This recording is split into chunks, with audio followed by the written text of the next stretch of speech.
And we are live, people, back in the building for another live watch along. I got my guy CM in the building. What you saying, my bro?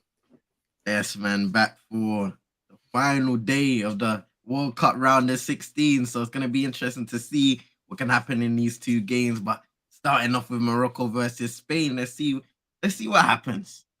Come on. I mean, before we break anything down, people, make sure you're hitting that like button, that subscribe button as well. If you're new, hit that notification bell and all that good stuff right there. As CM mentioned, Morocco versus Spain should be kicking off in just under 15 minutes time. I'm gonna give everyone a look at the bracket right now, so we can just kind of see the state of play heading into the quarterfinals of the competition. So let me share my screen with this right now. I'm gonna zoom in a little bit because it might be a bit too small for people. Here we go. So obviously, we'll start off with Friday's fixtures. So in the afternoon, 3 p.m., we'll be watching Croatia versus Brazil in the quarterfinals. That should be a cracking tie. And then in the evening, you've got Netherlands versus Argentina, which is a repeat of a final in the 70s, I think. I don't know the exact date, but yeah, they face each other in the final a long time ago. Um, Two great sides in World Cup history, of course. And then on Saturday, we'll potentially be seeing the winner of Morocco versus Spain and Portugal Switzerland in the quarterfinals. Could we see a shock in both games and see the less likely teams to qualify get into the quarterfinal and have a shot at getting into a semi-final of the World Cup for the first ever time? Or will it be kind of normal service resume and the two so-called stronger nations get through to the quarterfinals? So that will be the Saturday 3 o'clock kickoff, and then in the evening on Saturday, the blockbuster tie between England and France in the quarterfinals to determine who is going to that semi-final on Wednesday next week. So yeah, there's an interesting scenario here in which Morocco could potentially get to a World Cup quarterfinal for the first time in their history. Whereas same also for Switzerland too in the evening game too. So what is your prediction on these two fixtures anyway? Going into this last 16 games. I feel like Spain will be one of the teams there. But in that Portugal game, I honestly feel like Switzerland can pull off a shock.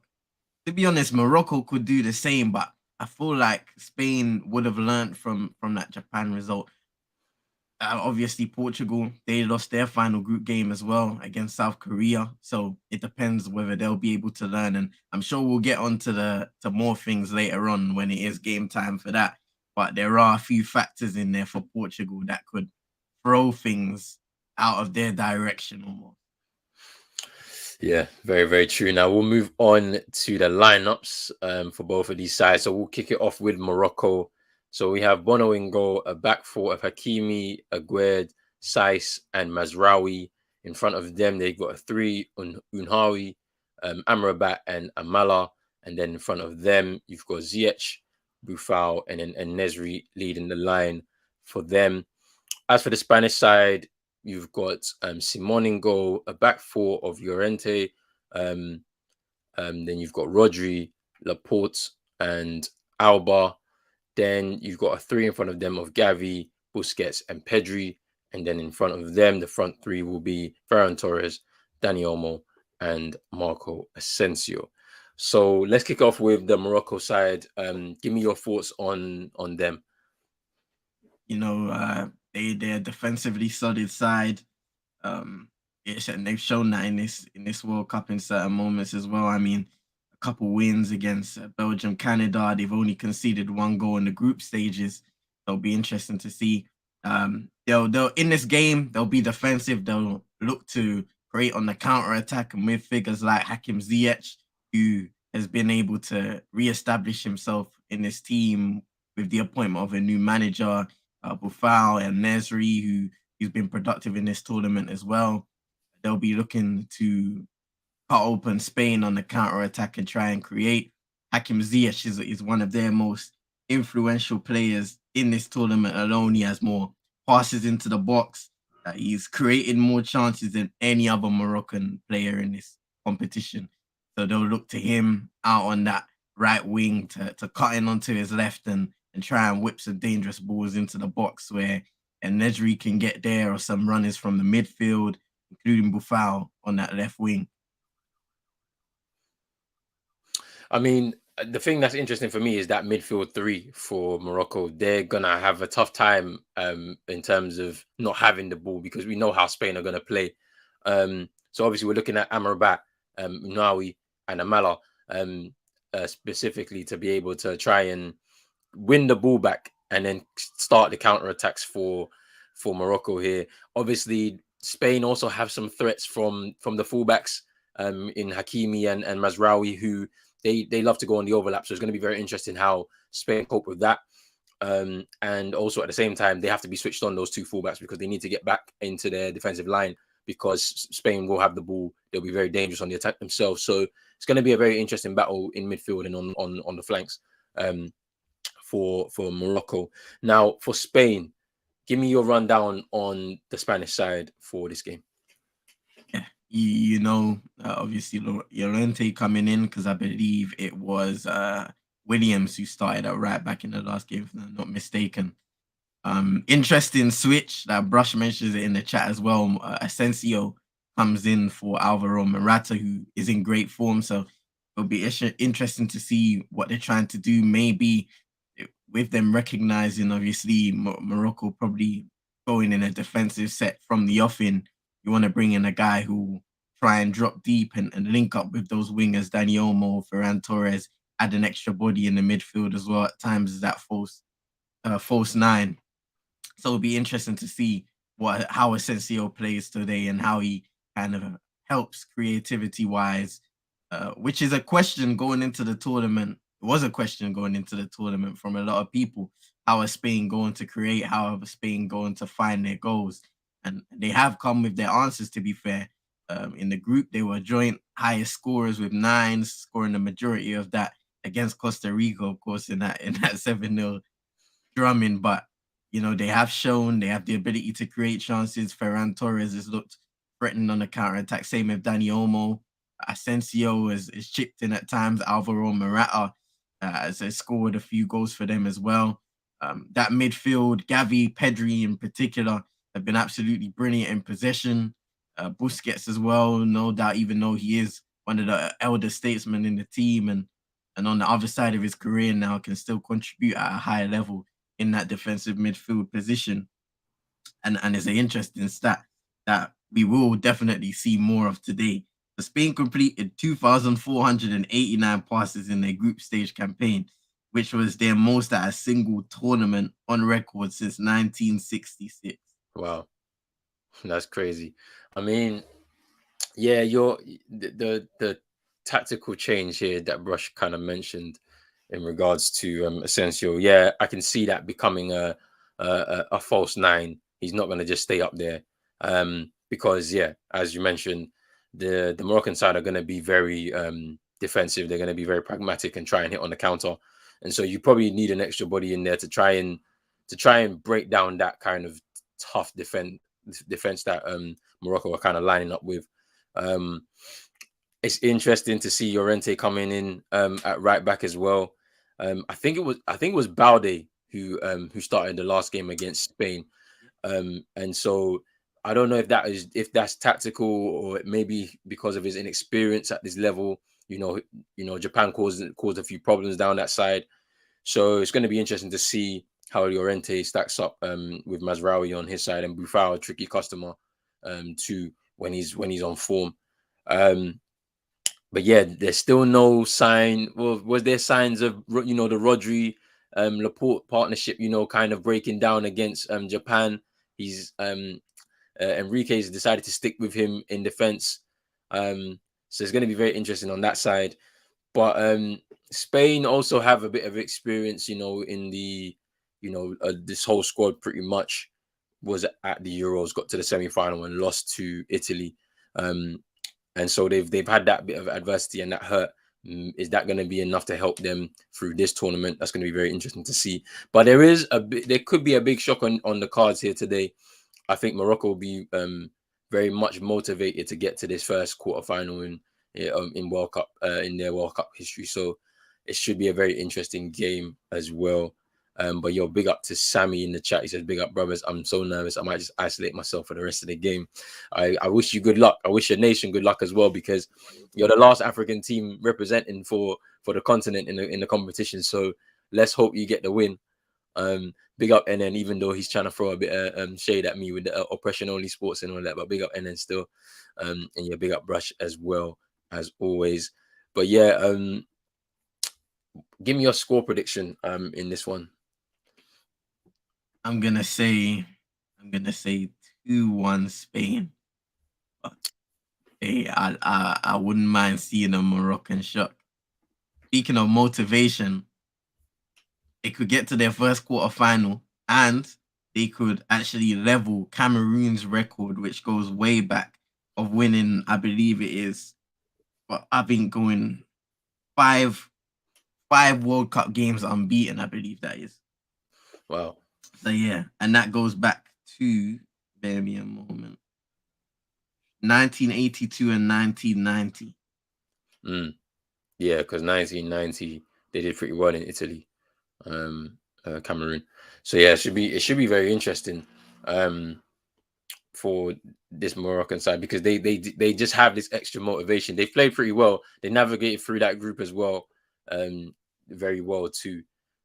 So it you know, to be able to overcome, you know, an albeit, you know, older golden generation of Belgium, to overcome that and get through is pretty intriguing as well. They did very well in the game against Croatia to not concede. They were under pressure in the final 20 minutes of that game too, and then obviously they was able to get their win against obviously Belgium, and then Canada too. So 7 points from the opening 3 games is really good. You know, it's they've gone toe to toe with a couple of Europe's top teams. So yeah, I'm interested to see what they're gonna do again.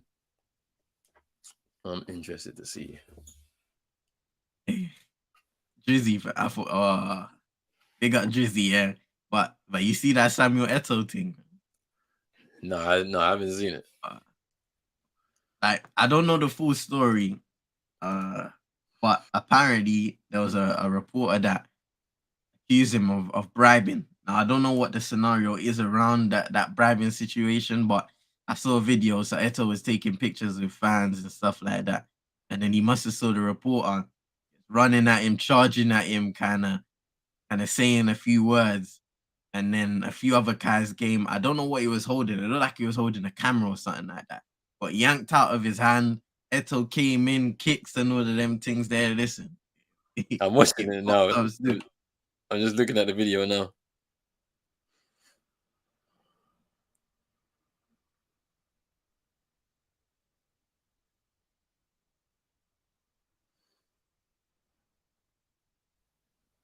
Oh wow.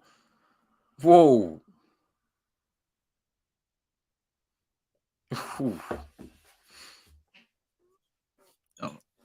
One place I heard it was a reporter, and then another person saying it was actually fans that were calling him a cheater. That's crazy. That's crazy. Yeah, I just seen it now.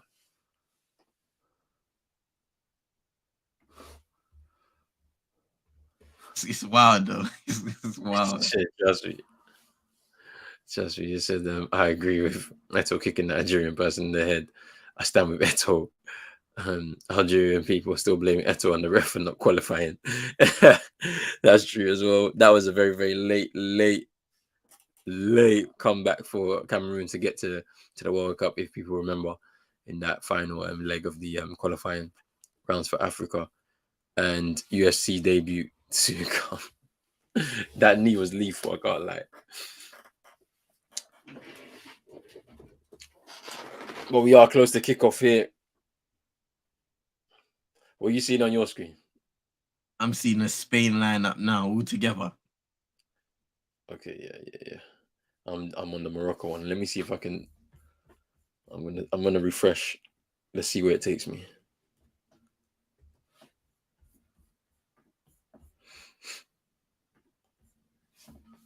Okay, they're all huddled up now, I guess. Yeah, I think you're ahead of me now. Yeah, I had to refresh. Let's see. You might have to do a light refresh as well to see where you end up. I can't.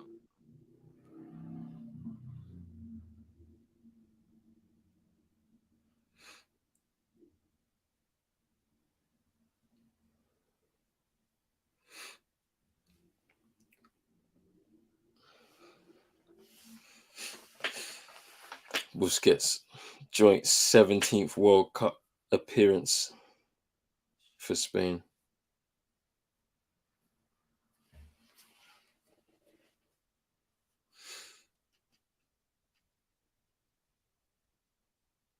Kickoff has begun now. Yeah, just kicked off. Just like with just a couple seconds, or even a second. Yeah.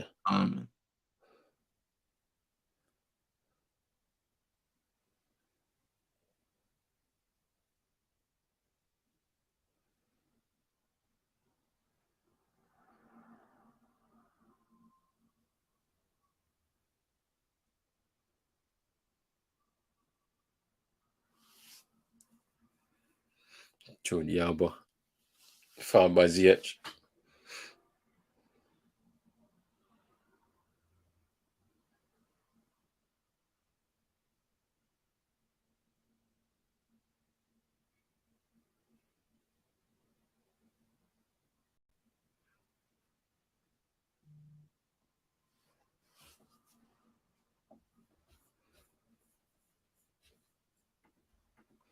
Since Ghana went out, a lot of news have come out. The GFA, Baba Rahman, IU brothers, and the hairdresser. As for the hairdresser, yeah, I know about that one. That one, some people in our group chat let me know about that still. Also, rumors that players might refuse future call-ups. Yeah, I mean, it's going to become sticky because there's been some players that were left out of this World Cup who may feel they could have had more to offer the squad, and now Ghana have gone out at the group stage. They're kind of saying, "Well, you see, you should have picked me in the beginning." So it's pretty interesting. I can't lie. I need to catch up on a lot, to be honest with you.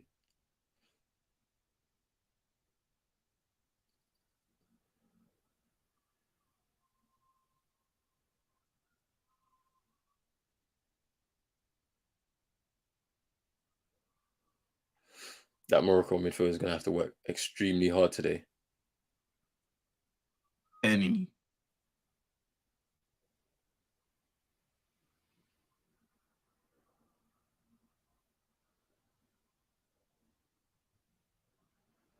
Because they will not have a lot of the ball against the Spanish side.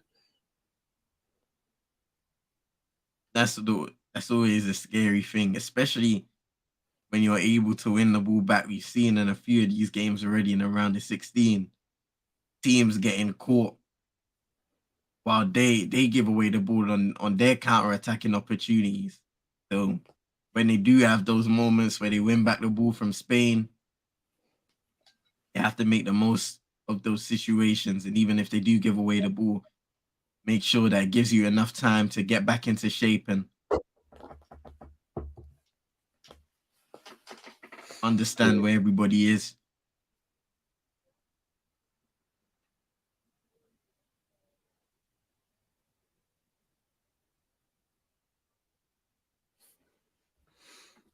Even the journalists are fighting against each other about Ghana failing. Everybody has an opinion. Everybody has one about where we failed.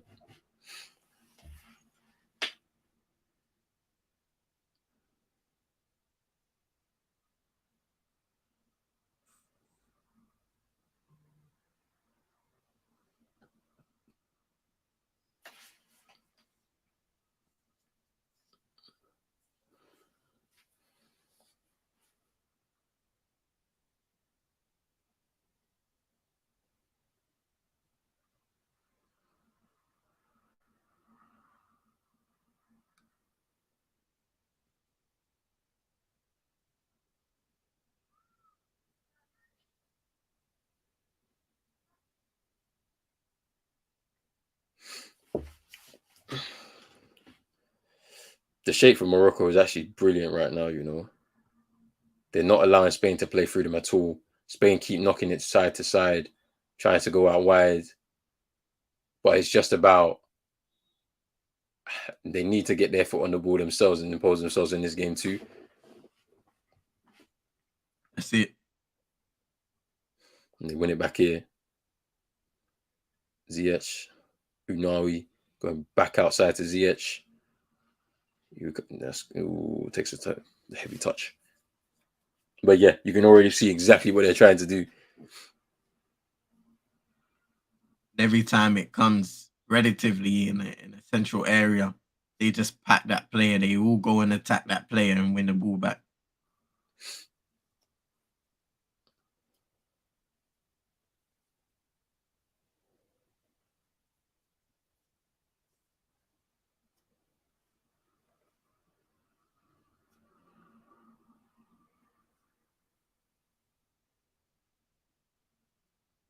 There's Gavi, Ferran Torres,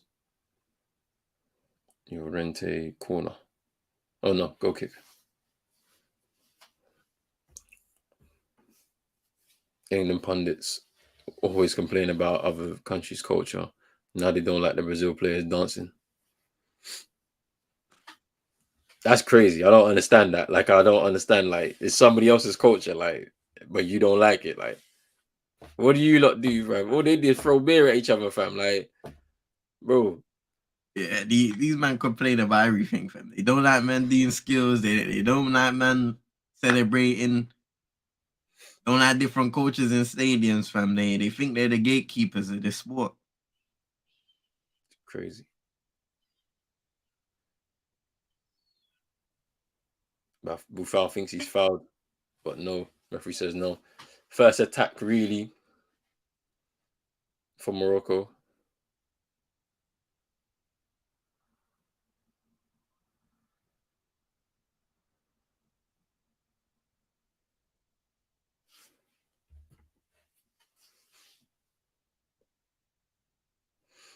Ball forward.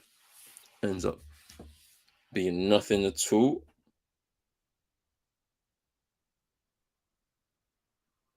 That situation, they just gotta have a bit more patience.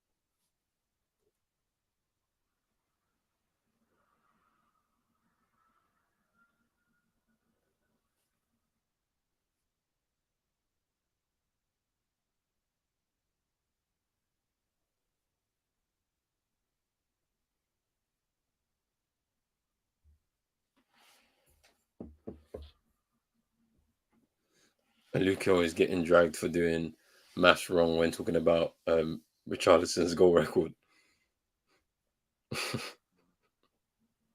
That's what that. Yeah, but look at that. It's a free kick to Morocco. Amrabat fouled by Gavi.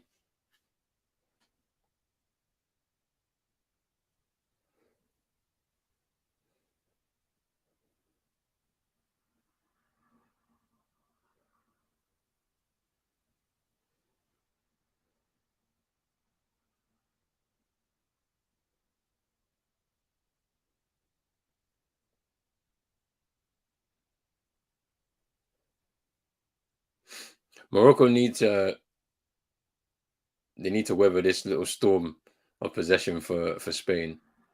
I think we've seen in some of these last 16 ties that certain teams have been eager to try and go on the front foot early and get caught out. We've seen it with Brazil, seen it with Senegal, we saw it with the US. It's going to be interesting to see how. We've seen how Morocco currently are approaching it. They're going to take their time and be very patient throughout the game. Yeah. And take their opportunities when they come. This is really different to what we've seen in terms of one of the smaller sides, with all due respect, going against a bigger one in Spain. So it's going to be very interesting to see how it ends up. Whether that pragmatic approach, that defensive approach, will end up benefiting Morocco in the long term.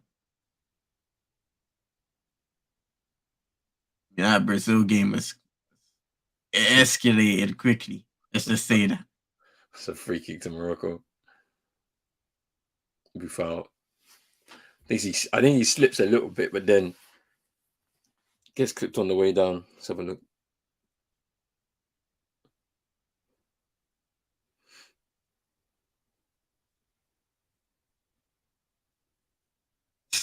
Yeah, she dragged down Busquets before. Yeah. I mean, this is a big opportunity for Morocco. Set piece. Ziyech and Hakimi. Simon in goal, who's not been so totally convincing through the tournament. Definitely.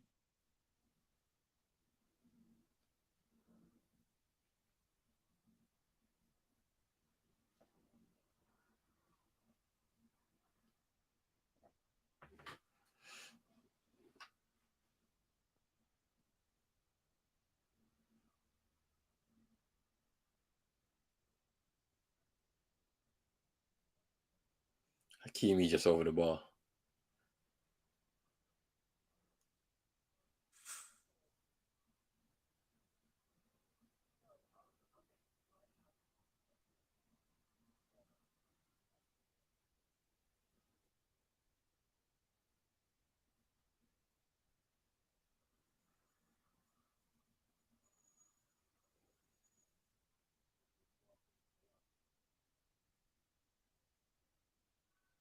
Oh, that's a good ball.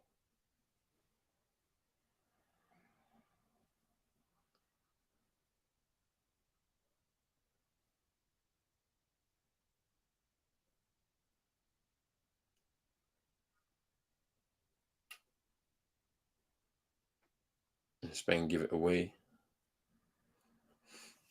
But you can look at the possession stats already. You can see just Spain are dominating the ball.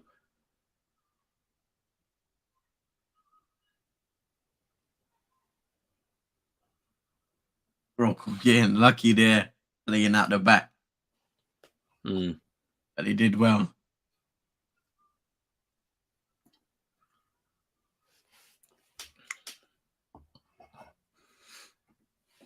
Big up Santi. Yo, I don't know what he was on when he was making those predictions, but it's wild. It's wild. They're home and he's kicking journalists in the face and that, bruv. Like, it's peak, bruv. Yo, that's mad, fam.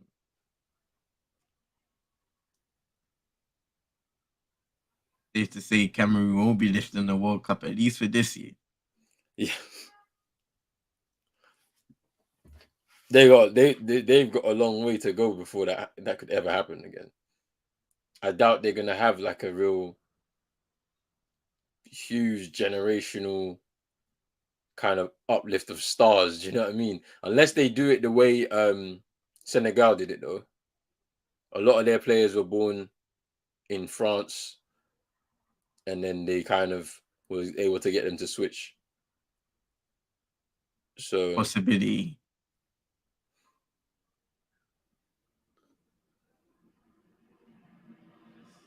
Mad to get a collection of talent all around the same time period.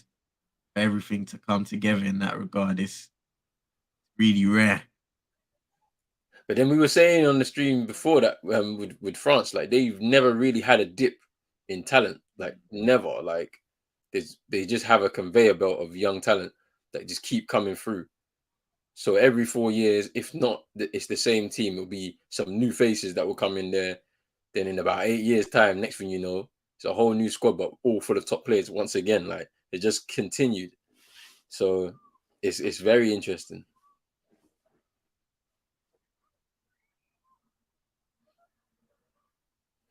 Simon claims that.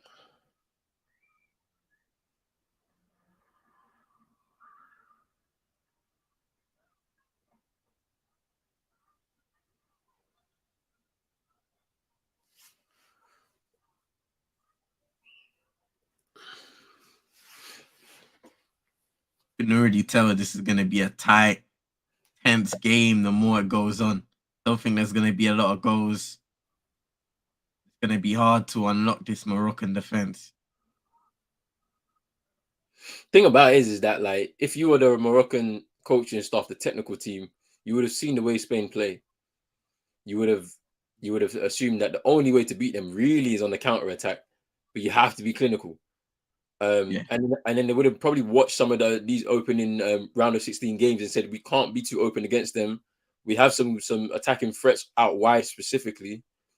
Our midfield just has to be very solid and compact. We can't allow the likes of Gavi, Pedri, and Busquets to play. And let's just hope for the best in terms of our counter attacks.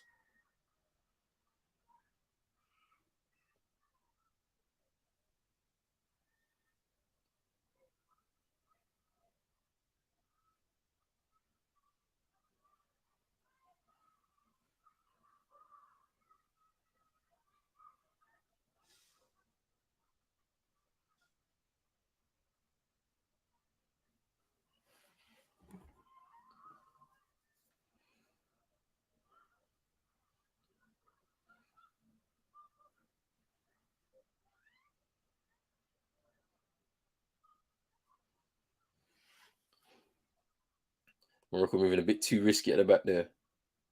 And they've given it away. Too risky with playing it out from the back. Oh, I just seen that. Good from Size.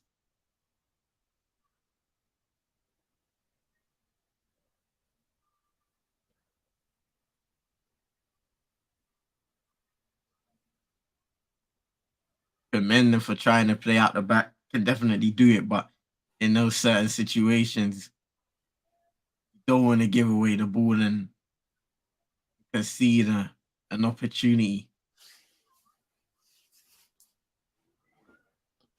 Yeah, Moroccan fans are moving crazy in the stadium. They've got some. I'm sure they've got some support from the Qatari people as well.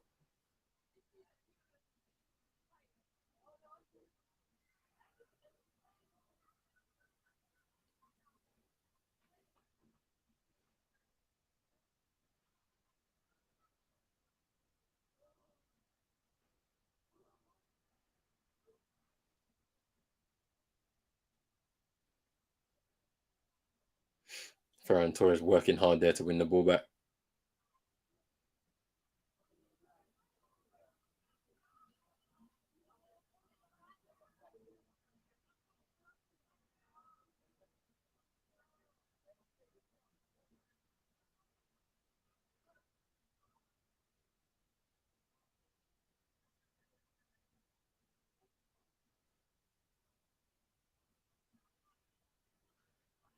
Bono comes out and claims.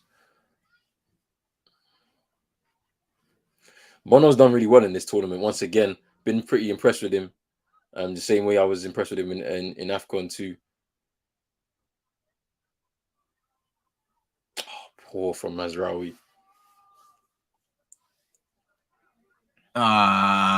Just misjudges the bounce. Gotta wake up though. He lets Ferran Torres go to whip in that cross.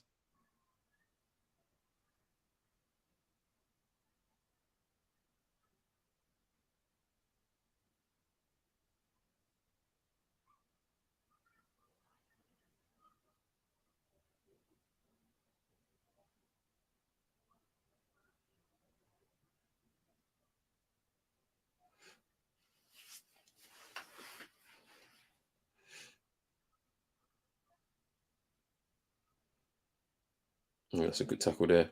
Oof. That's played from Gavi.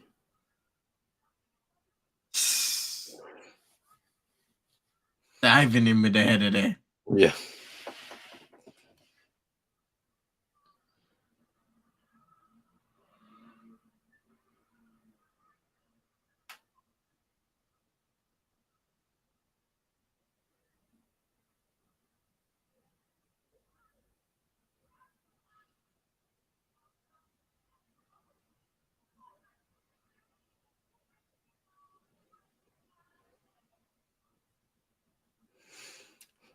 Buffal showing a bit of quick feet, shifting the ball. So I'm saying he's got that in his locker, but he's just so inconsistent. So inconsistent. Yes, Hakeem with a bit of space now.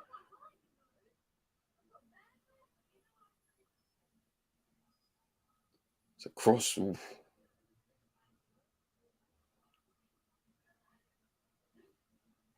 Amrabat fouled.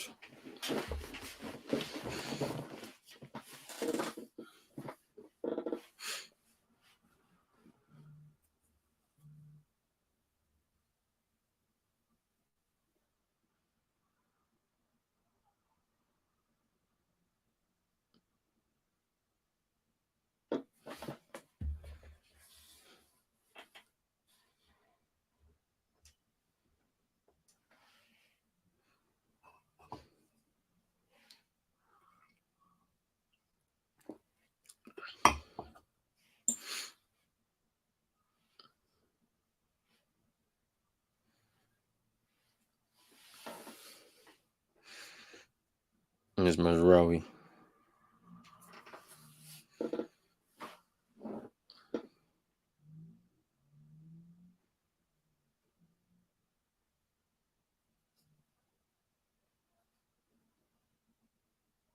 Amrabat now.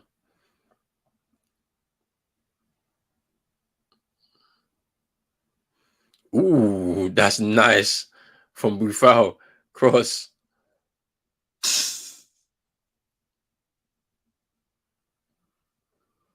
Unlucky. Llorente got cooked there a little bit.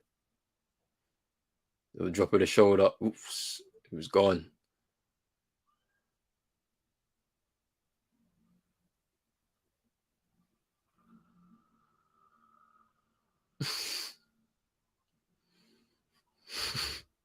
Crazy. He went and he just gave him a light push. Gave him a light push in his back. That was good footwork, man. It's better from Morocco. Trying to take the game to Spain now. Spain have kind of lost their way a little bit. They're not keeping hold of the ball as much. But now it's Morocco's turn to try and stage a good attack. Because it's kind of broken down as they got into the final third. There's a bit of space for Hakimi. Can he get the ball? No. Laporte on the cover. It's good defending from Laporte. Spotted the danger.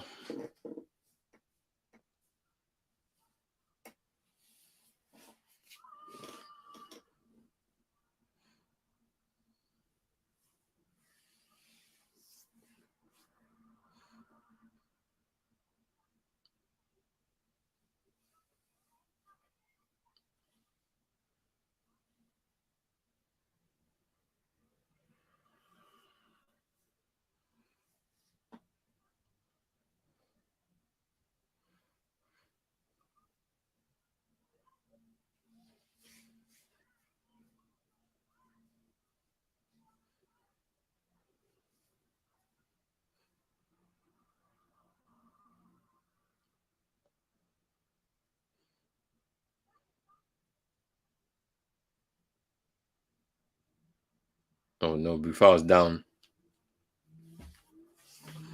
E.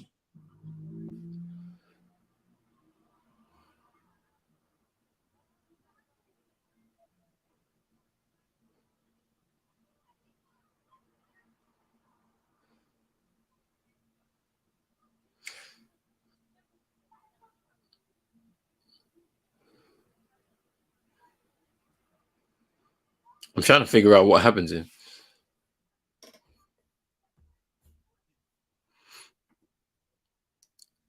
Yeah, Drizzy, like literally is like 2 hours away, maybe even less than that by plane. It's not far at all. So this is why people were saying there's a bit of political tension as well between the two countries and whatnot. And this game is playing a big part kind of to those tensions a little bit.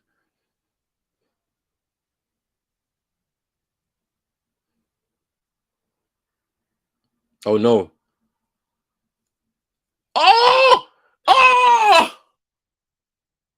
Offside, I was about to say. I was about Oh, to say. I was like, yo.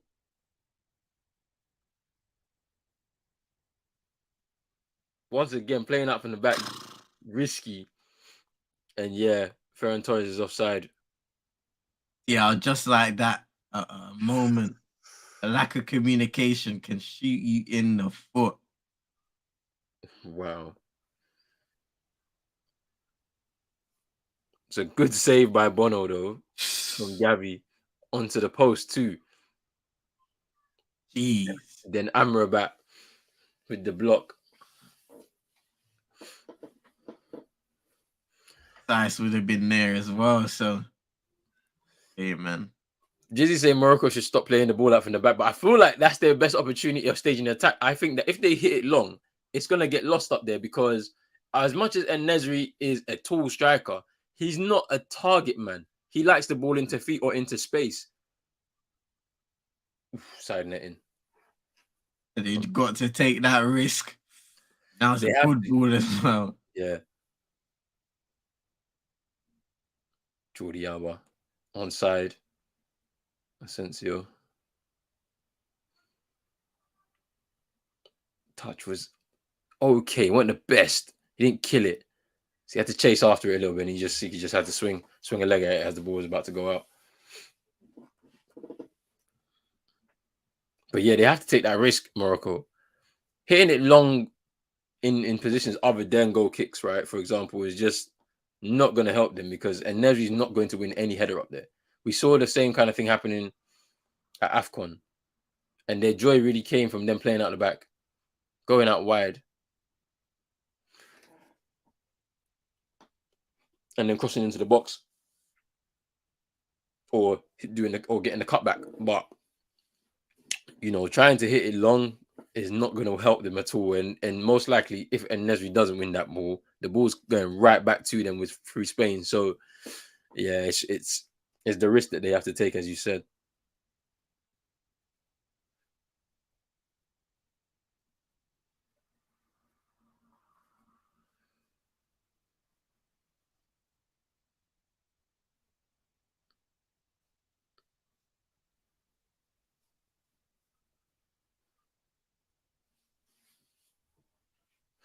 Is Rodri.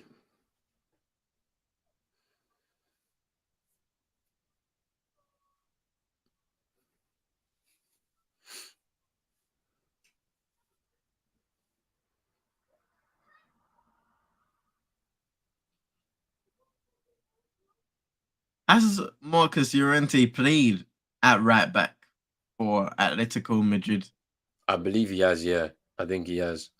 So I think in the games against United last season, I think one of them he played at right back, if I'm not mistaken.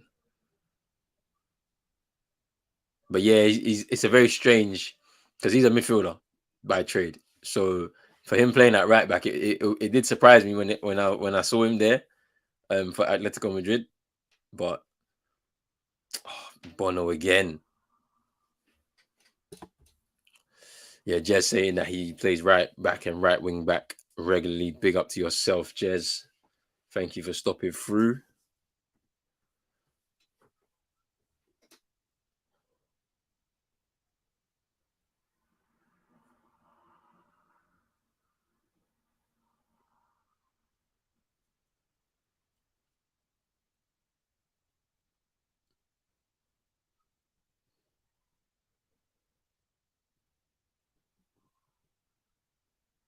Offside.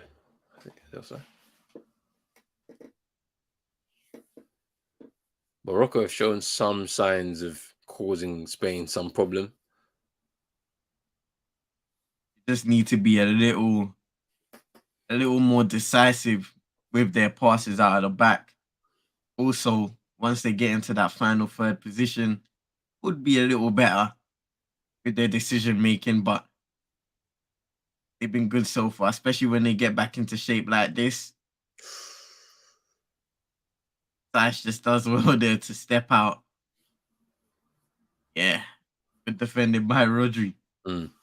But yeah, you see what I'm saying with En-Nesyri? He's not really the kind of guy that you want to play the ball up to. He wants it into his feet or into the space so he can run onto. And so they can't really afford to play the ball up top like that. Like they just can't. And so let's just see what happens, honestly. Like, because it is a very interesting game at this moment in time. That midfield battle, as I mentioned in the beginning, you can see what's happening, really. You know, Amrabat is chasing, harrying, not allowing, like, every single one of those midfielders. They're making sure that Gavi, Busquets, and Pedri are not comfortable on the ball at all. Don't give them any time to make a pinpoint pass or anything. If anything, it's coming from the likes of Rodri or Jordi Alba playing the ball forward into the wide areas.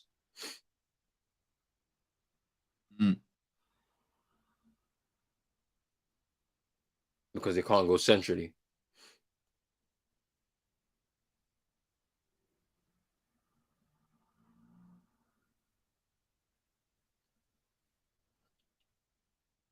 Gavi goes down holding his ankle. He's up though. And Nesri gets pushed by Rodri, and they're not happy with the foul. No, but it's good for Morocco. It kind of gets them to relieve themselves for some of the pressure. And that's one thing that I could say that some of the North African teams are smart at doing. They can waste some time. They can win fouls, buy fouls. You know. Remember, what's it called? Egypt and AFCON, fam. Yeah. That was wild. I know a lot of people got frustrated with the way they were time wasting in games.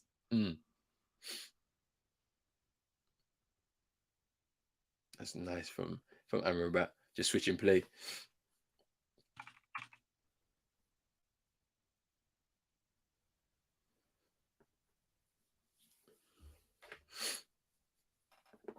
They're growing in confidence, I think, the Moroccans. I feel like they feel there's not too much danger, but then again, you switch off for one moment, Spain will kill you. So let's see what they can really do here. Because now there's a bit of space. Nice tackle from Mazraoui to win that ball back. Takes a shot. Oof! Simon drops it and he recovers. He recovers. Simon just... No, say, go on, sorry. I was just going to say keeper. Ooh, spinning that one. Mazraoui does well because Spain were on the counter.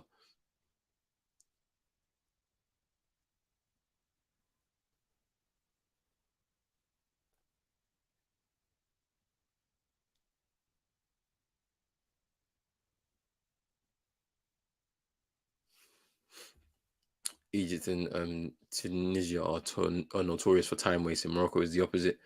I'm not gonna lie, I've seen Morocco do that. I can't lie to you. I've seen them do it in this tournament, especially in that Croatia opening fixture for themselves. When they got to about, let's say, 20 minutes to go, they started the time waste. They've made loads of different substitutions. They just needed to do it because they were under serious pressure from Croatia at that point in the game.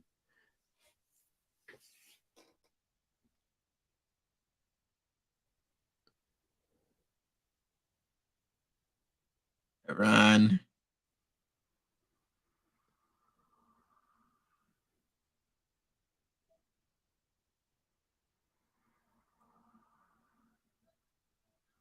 That's such a waste from Buffal.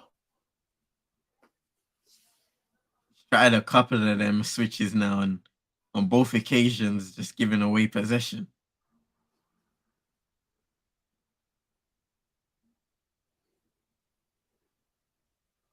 That is what they'll continue to do in the end of the day.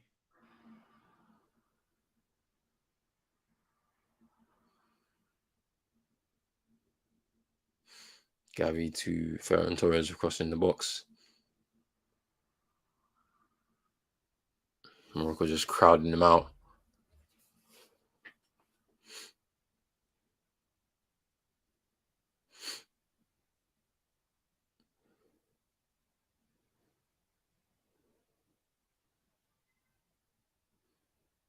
is Rodri, Pedri.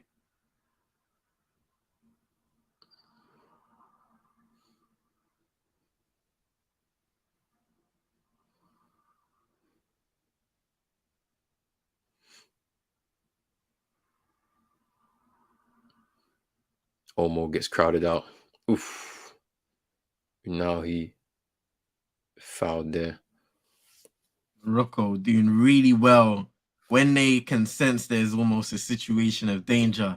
They're sending twos and threes towards that player to make sure that there is no pass, there is no shot. Defending as a team. That's the good thing, that I feel like the coach has instilled in this side in the 4 or 5 months he's had working with them.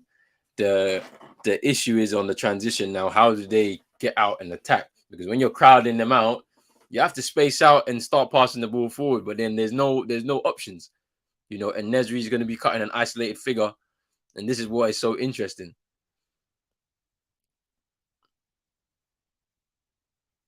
Do they just pick their moments to attack?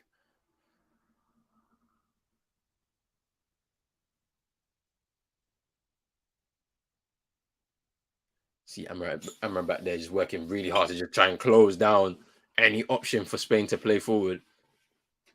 He's been really good so far in this game.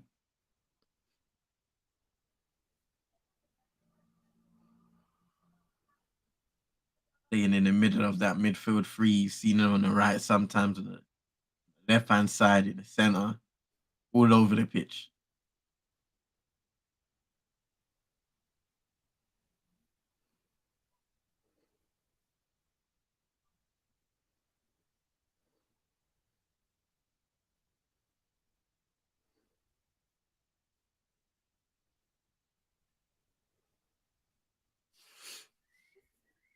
That's why Conte wants him. I can understand that as well, to be honest with you.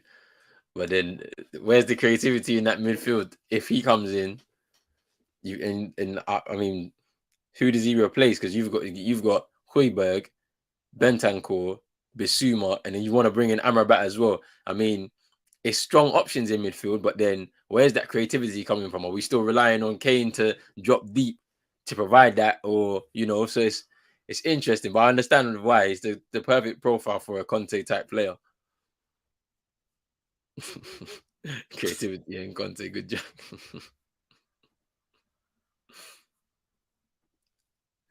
No, yeah, Spain weren't known for any tiki-taka football until 2008. Really, that's when it kind of came into play. They never used to play like this back in the day. They just had really good players that just never clicked, and they must have just kind of tried to find a new way of playing.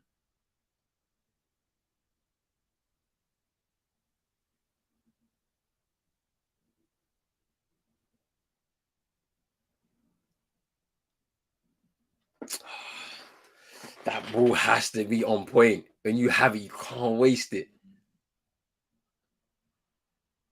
They done well to defend in this, like to not go down. I feel like Spain at the same time, they're struggling as well with the sheer amount of defensive tenacity from this Moroccan side. They're just struggling like to just move the ball the way they want to, because if there's not a misplaced pass, there's an interception, there's a tackle, there's something, there's a bit of pressure from one of the players. So yeah, it's been a very interesting game despite no goals, no real big opportunities or anything like that. Just a chess match, right? Exactly.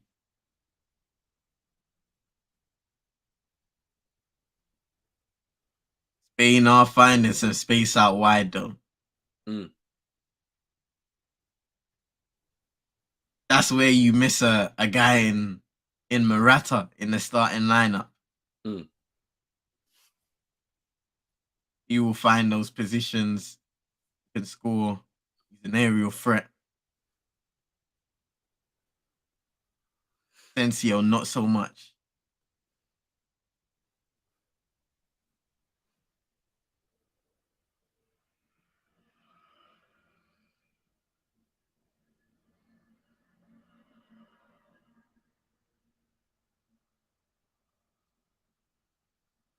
How do you rate Morata?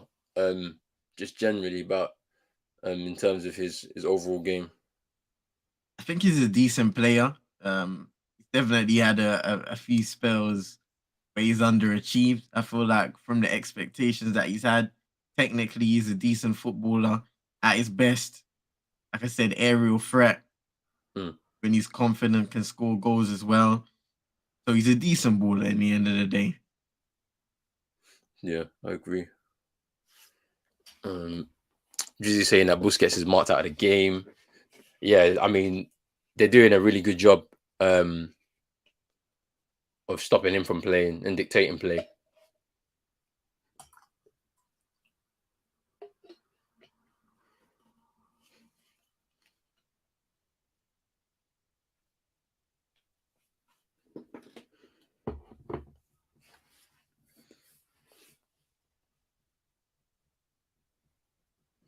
One thing I'll say about Mariah though is that when it comes to club football, you'd probably want to stay away from him. Yeah, Knowing the many clubs he's been at, the failure when it comes to the spells of the teams he's been at, like you can have opportunities, and then a player can have too many opportunities. And I think shout out to Vibes in it for me. He's an advocate for bringing him to United, but I don't want to see him nowhere near because I know how that's gonna end.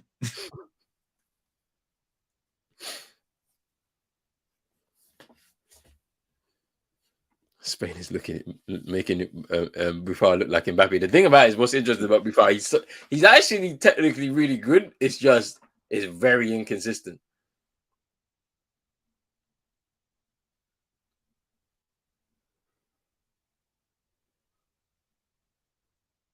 That was a good ball by Hakimi.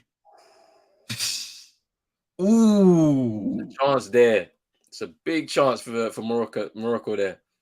Agued with the header. Thing about it is that Jizzy, like Buffon has a reputation to have this. He's a tricky winger, you know, but he just can't, and that's the problem with these kind of some of these tricky wingers. On their day, they can look amazing, but then for the next 10 games, they just look awful because things that they're trying just doesn't come off. You know, the defender that they're going up against will not fall for it. You know, so it's interesting. That's a bit. See, look. Lucky. I'm a brat.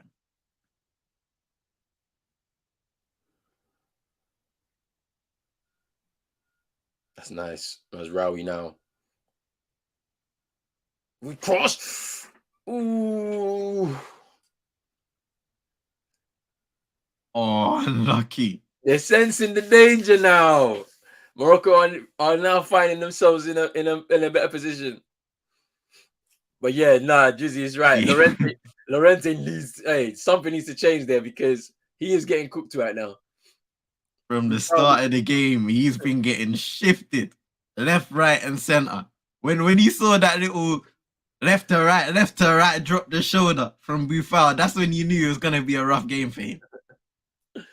Very strange to bring him in at this stage in the tournament. It's very strange. Up against, I mean, if you're doing your research, you know that he has that in his locker, Buffon. It's just you don't know when it's gonna happen. So, you know, I feel like Balde maybe a bit too inexperienced. He'd leave a lot of space in behind for Buffon on the counter. So I feel like they had to make that choice. But then you can't put Danny Carvajal in there because he's getting older. He's a lot slower. You know, so it was a risk that Enrique had to take, honestly. But it's interesting.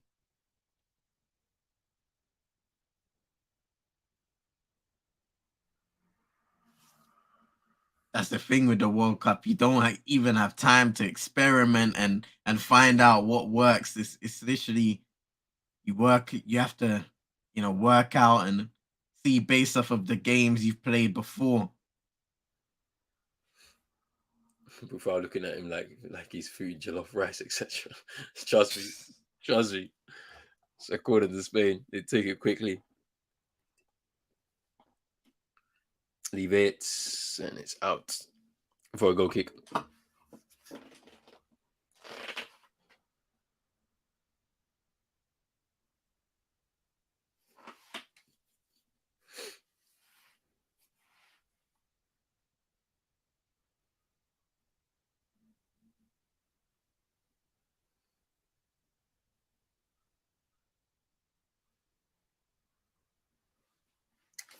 A minute of added time left in this first This half. game has flown by. It's been a good game, right? Yeah. I didn't even realize it was at 45 minutes. It's a great effort by the Moroccans. And we'll discuss at halftime a little bit more about that. But yeah, they've thrown a lot in this first half.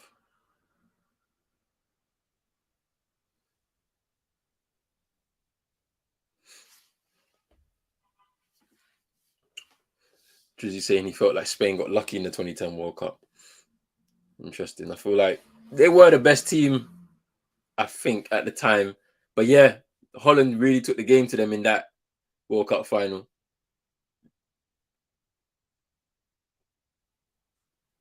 And that's half time.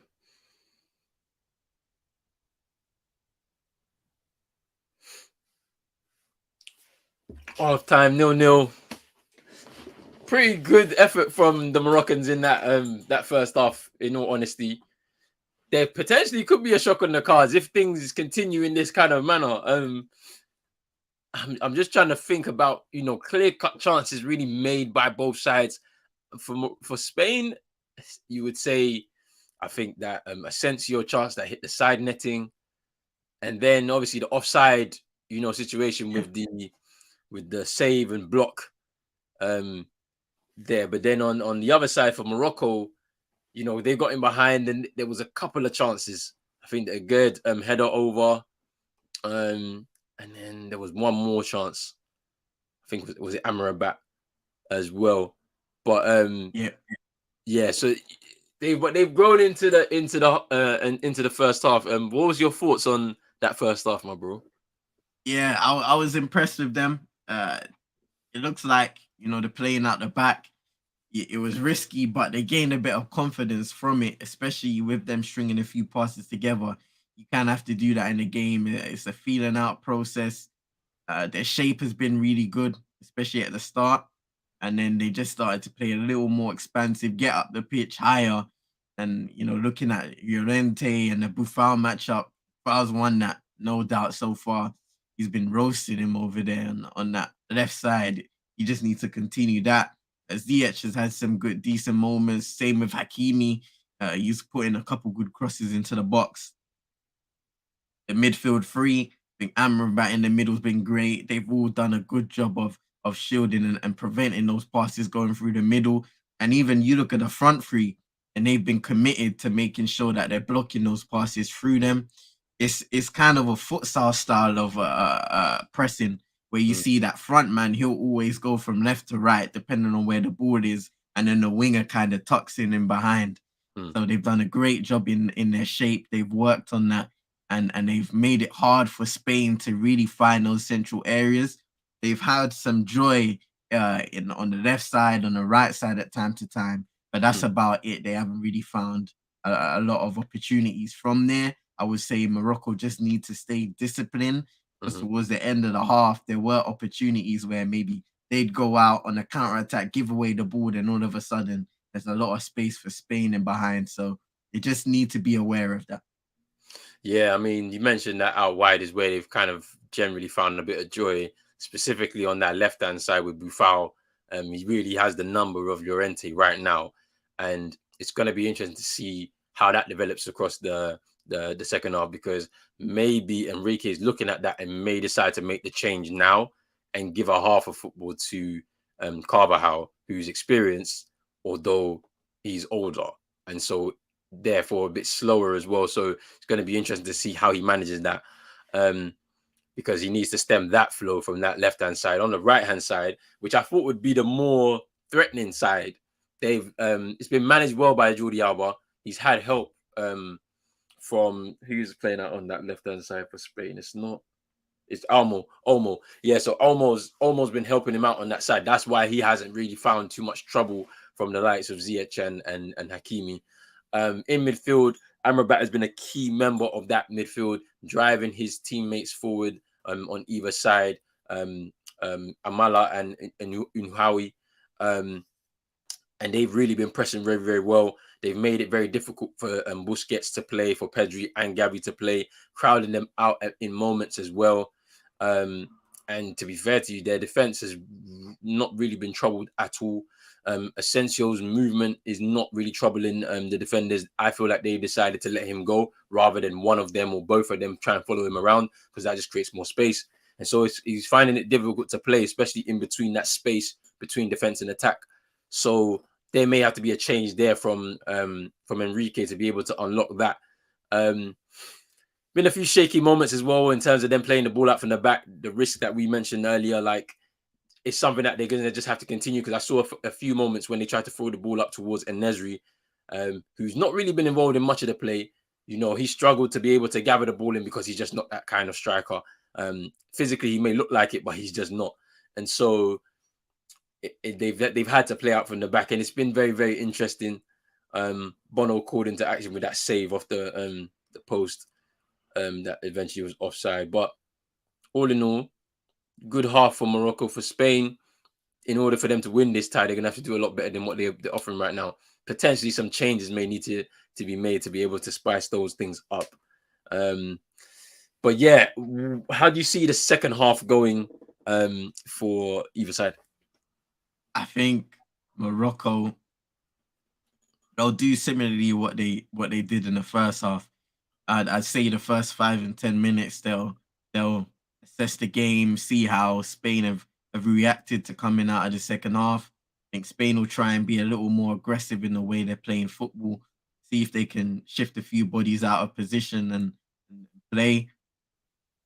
It'll be interesting to see, like you said, if they make that change and maybe bring on a Morata who's more of a threat inside the box. If they can't get to unlock that midfield, that change will probably come around 60 minutes or a little after that. So Morocco, they can just continue to do what they're doing in terms of staying in shape and really taking advantage of those counter-attacking opportunities. Once they get into the final third, needs to be a little more accurate. And once again, you look at those wide areas, you look at En-Nesyri in there and his movement in the box. So just making sure that everybody knows what they need to do in attacking areas once they get into those situations. And like you said, just making sure that once they're playing out the back, they're being as safe as possible. They're not kind of dilly-dallying on the ball like they have at certain moments in this game where maybe they've taken a few more seconds than they usually need to find that option and play it. Just touch and pass, touch and pass. Don't take 2 touches, 3 touches, because then that gives Spain the opportunity to get higher up the pitch and put more pressure on you. Yeah. And you can see ITV are like highlighting some of the key men in that first half for Morocco. But yeah, I've been impressed with Amrabat. Let's see how much more he can do here. Because running tirelessly like he has, there will be a moment in the game where he'll be very tired, and then potentially will open up spaces for Spain as well. So we'll have to wait and see. Yeah, it's the Mazraoui chance as well that I missed, that Simon dropped to. And that was actually good work from Mazraoui, because he actually stopped the counter attack too for Spain.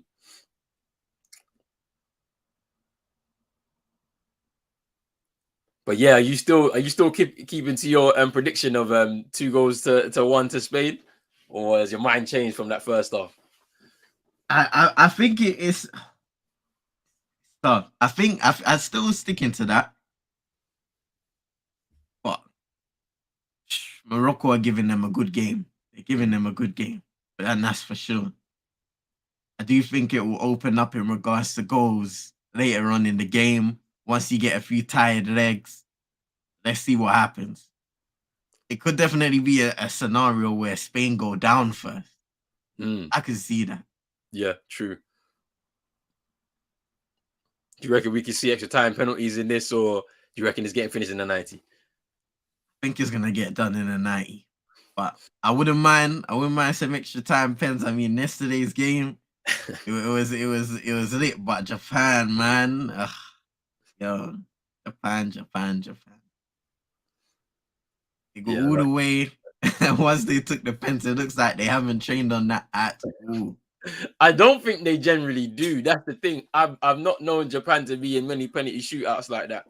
I don't think they really play to try and get to penalties or anything like that. They try and play to win. And if they go down, they go down. So I think it's imperative that when you get to this stage, you have to be, practicing penalties and training. You just have to. And I don't think they do. And so it kind of showed yesterday when they had to step up. But it's very interesting.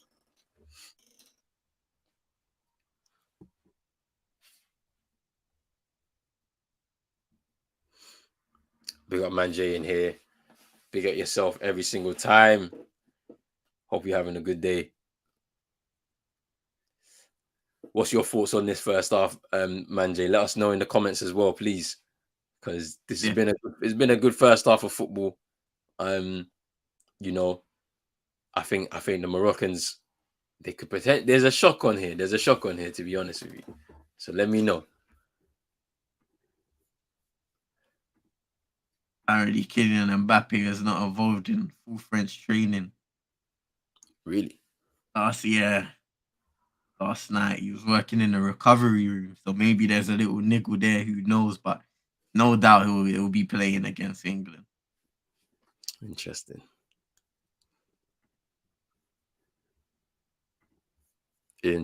with that one as well. He's gonna have to take a good rest ahead of the quarterfinal against England.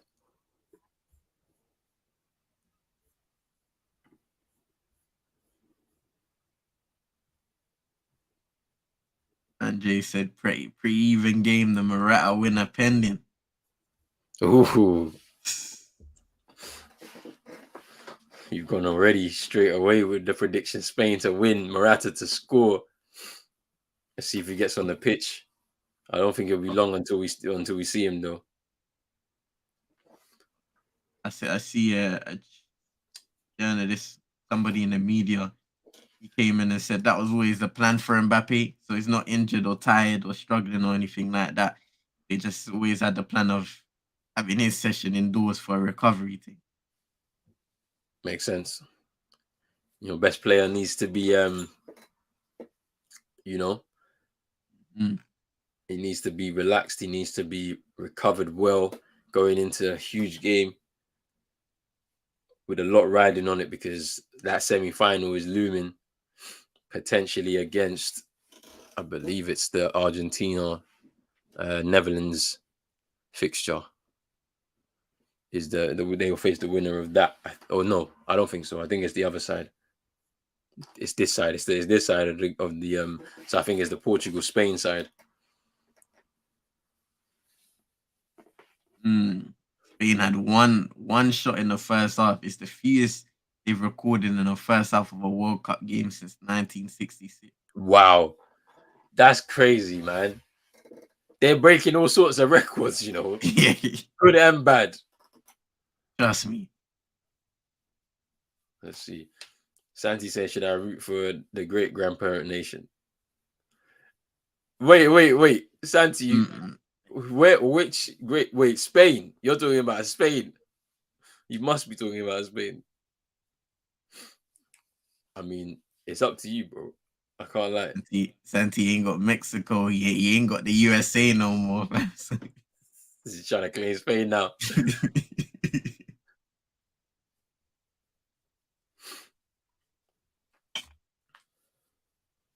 I can't lie, I feel like this World Cup, we're gonna see another World Cup in the Arab world soon, though. I can't lie to you. Think whereabouts do you think it would be? Saudi Arabia. It'd be Saudi Arabia next, I'm sure, but not anytime soon, though. Yeah, maybe in another 10, 12, 15 years potentially. Definitely potential here, because when you're speaking about having the money to be able to do something like this, it seems like the one city concept of the World Cup. What do you think about it? You think it's worked out? I think so. I think it's good for both players and fans, because if you've got 8 stadiums in one city, and you know it's easy for you to get to every single one, that means everybody's travel plans is fine. You could stay in your one hotel and you can go wherever you want if you want to watch whatever games. The training camps and the hotels and all of that for the players, their bases and stuff is all in the same city. You don't have to travel too much, and then there's less tired legs. You know, you don't have to travel 3 hours from one city to another just so you can go play a game in that stadium. Like, I like the one city concept, to be honest with you.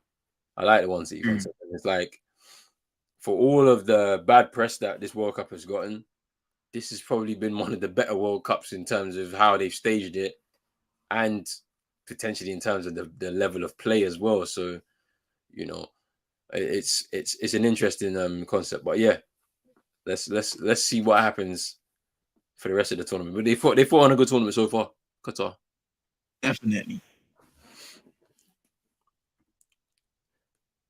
He's a Spanish dude. Inevitable he scores. Hope I'm wrong. Although it would be definitely more fun to troll Enrique on Twitch. If they go out, he's not streaming for another month. That's all I'm saying. Lock it off, and he's going on another day. Trust me.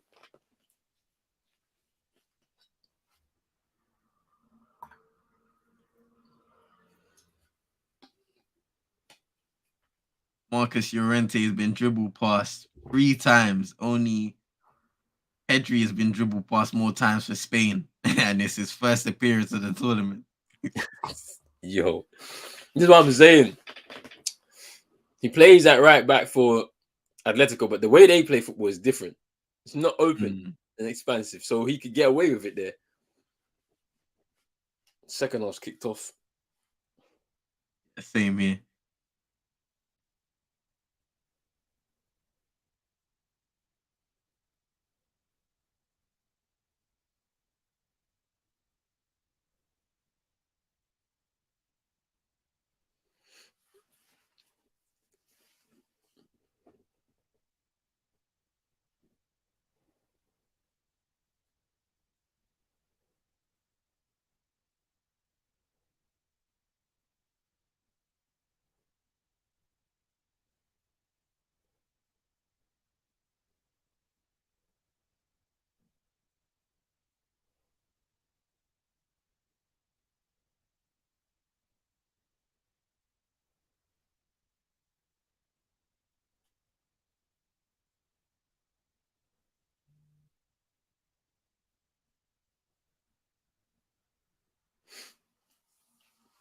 Jordi Alba.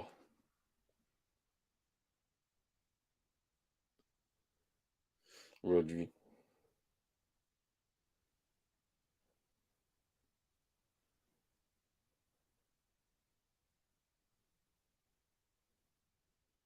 Oh, that's nice from Ferran Torres. And he gets fouled by Mazraoui. Just nutmegs him.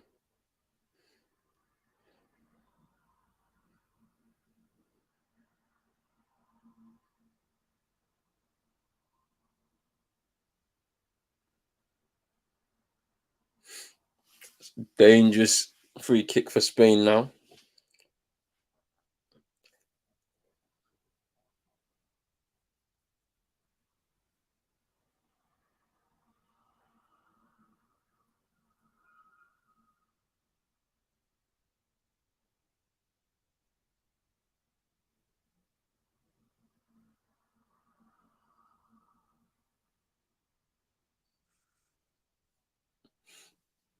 Headed away by Nesri. So throw into Spain.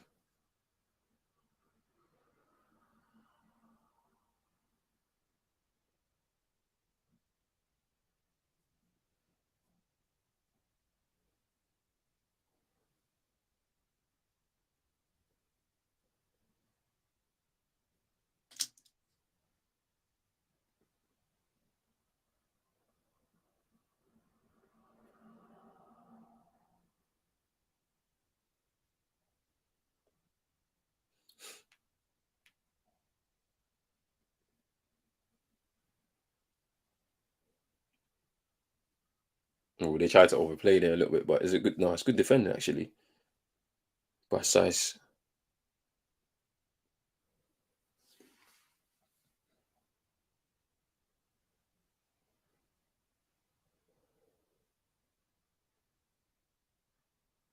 Now the counter attack is on.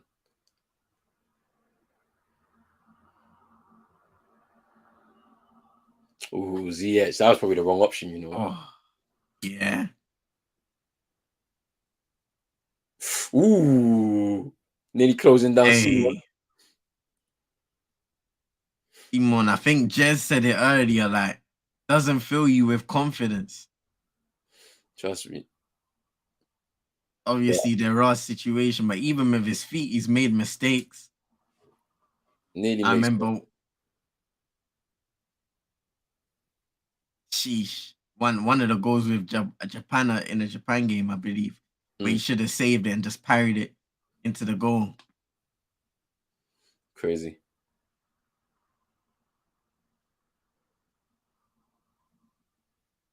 He's the number one, though. They got Robert Sanchez on the bench. It's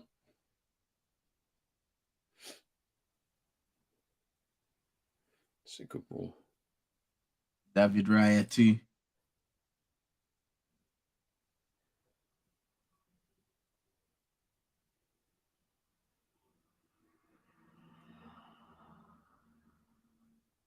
It's a good ball.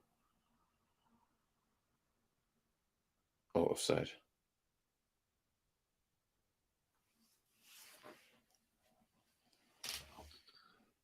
Man, like Infantino in the stands, you know. Again, fam. He's been at every game, I'm sure. I swear I've seen him at every single game so far.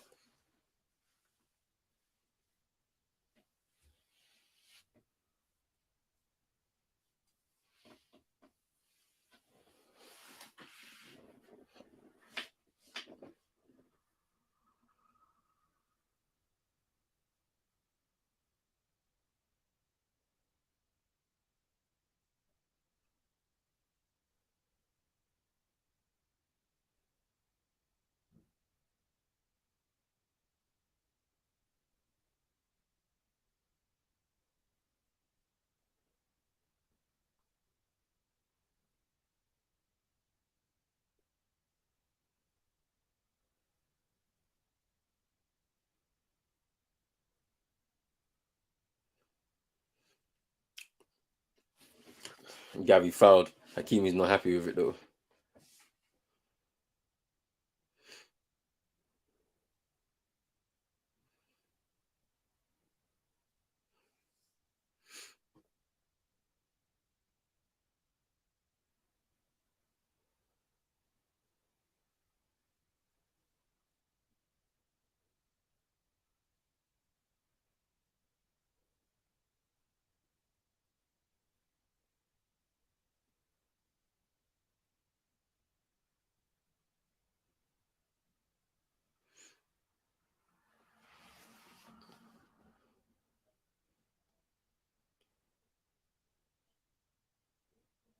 It's good tracking from Olmo, but it's a foul.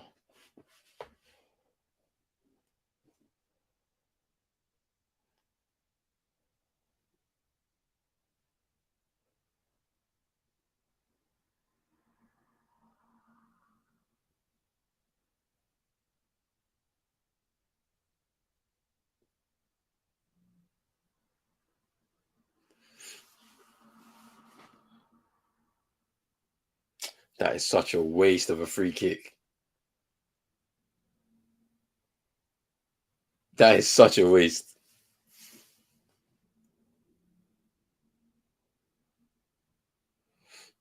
Your guy is warming up. Let's see. This game is heading towards that. Heading towards that substitution. AM, man. See what happens.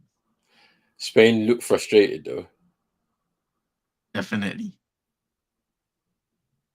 The more goes on, they're gonna get more and more. Morocco still chasing that ball, making it hard for them. Even though Hakimi gives away a poor free kick there. Pretty poor. Doesn't really need to do that. Just need to just keep with the run. Yeah. Doesn't need to dive in and does. Gives that foul away.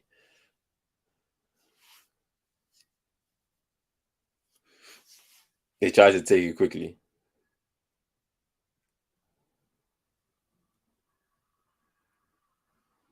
Nah. How do my account get reported on Twitter for doing promo, fam? Nah. What's going on here, fam? Wait, what? It said you're violating our rules regarding counterfeit goods, fam. What? Nah, Twitter done out here, Elon Musk. fam. He's out here moving mad. Bono saves that.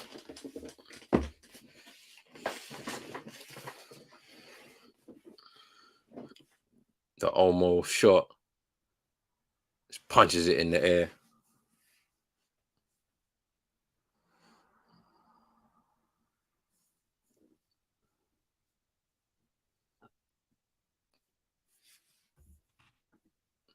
Nice little flick on the free kick, yeah.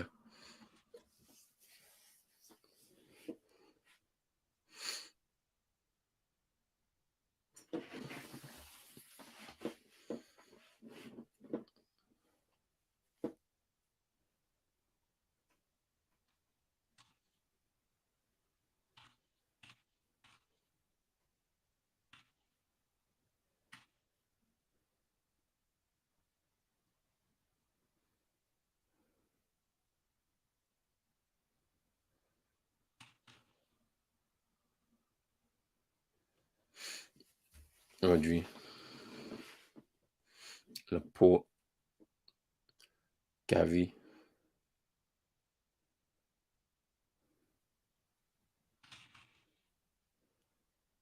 Ooh, Hakimi loses it to Olmo.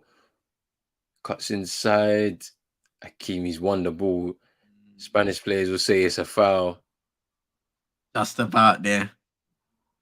There's a bit of space. May have got away with that nudge. Oh, is he offside? He is. And Nesri. Yeah. You have to check your run. That was your chance, man.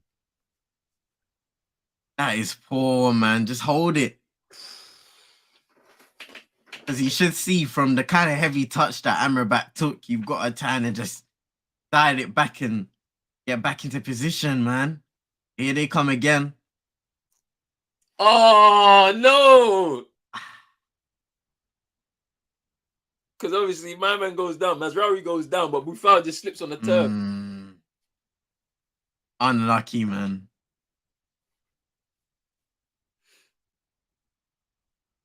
There's now gaps opening up. Spain are now frustrated and they're now pushing forward. They're spacing behind if Morocco utilize it properly. Bono's telling them to calm down. Which is true. You don't not just yet. If it's still 0-0.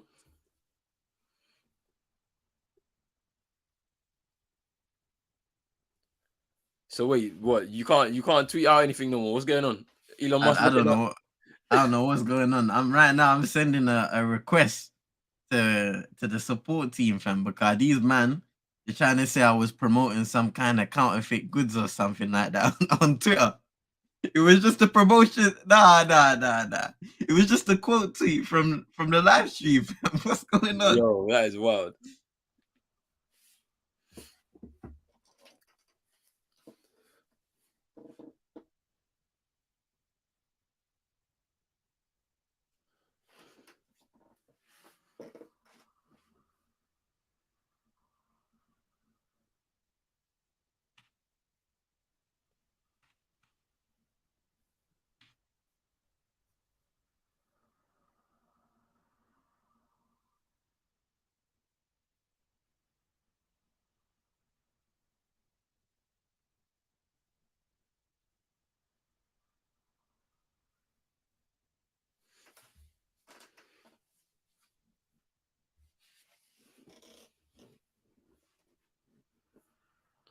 Just saying that Twitter does it sometimes to people that promotes live streams. Don't know why. Your own blog, fam. It's crazy. It's mad, fam. It's mad, man. Big up Super Nick in here. I hope you're well. Thank you for coming through as always. The game is good so far. The game is good. I feel like it's opening up a little bit more because Spain are pressing forward to try and get their goal, and then there's spacing behind for the Moroccans to press to counter attack, but they're unable to really get it together in the final third and pick the right pass. Keeps breaking down. But it's been a competitive game so far. Like, you've seen a lot of challenges flying in now. The key players are having a bit more of an impact, especially for Spain. Gavi, Pedri are a lot more involved. Hakimi, who's a bit quiet in the first half, is getting more involved. But all good so far.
I wonder if Twitter even has the staff to handle these bans after the mass exodus. It's just Elon Musk. It's just Elon Musk and a couple of tech guys, bro. That's it, fam. Literally. It's big. These men who dipped, but let go. Elon Musk is wilding, fam. It's actually wild, yeah. That the owner of the platform is jumping into Twitter Spaces, bro.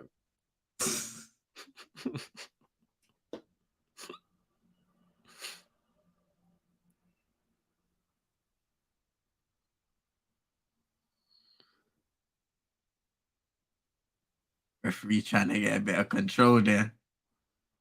Couple guys kind of questioning that foul. Think Morocco are getting a little frustrated with the calls, but that did look like a little free kick there still. Yeah, it's a foul. It's a foul.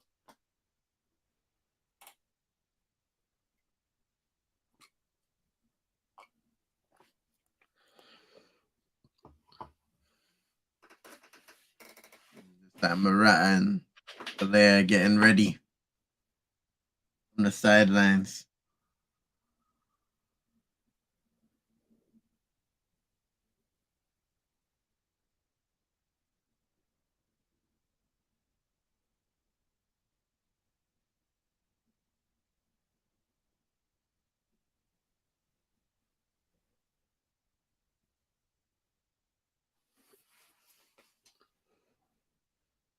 Oh no.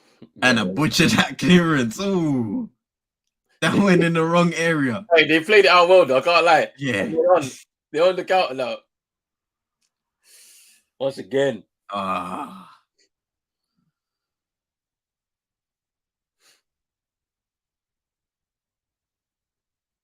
Jordi Alba holding the back of his leg.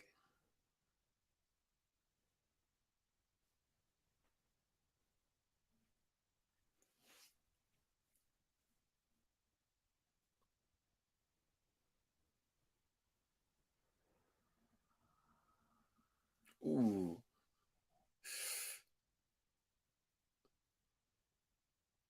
Rough landing for Ziyech. Yeah.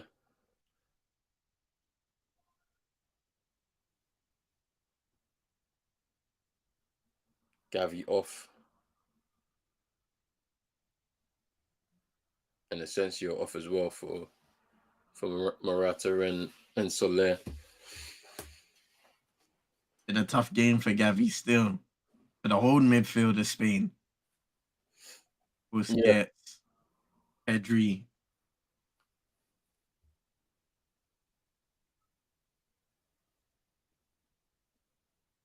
There's a chance here for Morocco. I think there is a real genuine chance here for them to go through to the quarters. They just need to. They need to keep calm and just take the opportunity when it comes. They can't afford to misplace a pass or something like that.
Foul coming off now.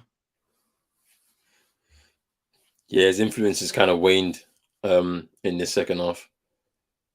Mm. And we've got the very bright Zalzuli coming on. Saw him in the game against Croatia when he came on. He was pretty bright. You know, I feel like for him it was more the adrenaline of him being in a World Cup is potentially what driven him. But he's a bit erratic as well on the ball, so it's kind of similar to be fair. But let's see what he has to offer. Interesting. The commentator said that he could have played for Spain. Oh, really?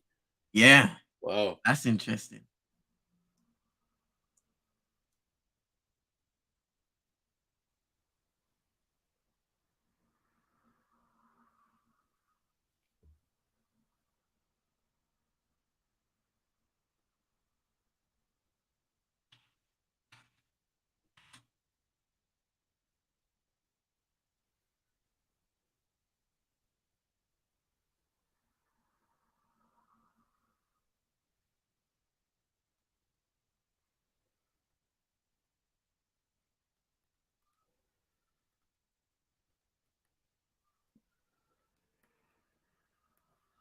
(2021), yeah, he became a Spanish, gained Spanish nationality.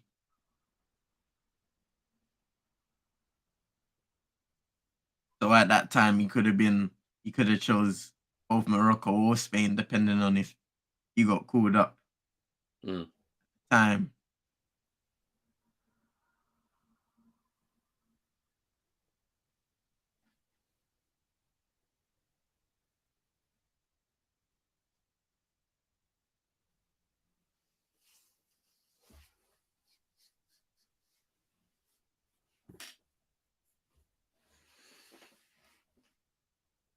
Corner to Spain. They take it short. It's Soler.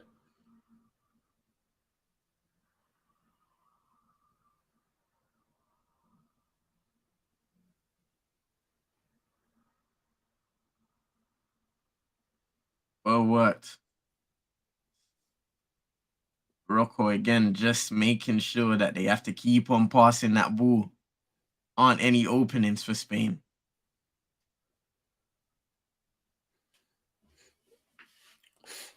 Morocco's game plan has been pretty much the same across the tournament, where as we start to approach now 70 minutes, we'll start to see them on the attack. That's a good tackle there by Agued. Now puts them on the counter attack, Morocco. Unahi.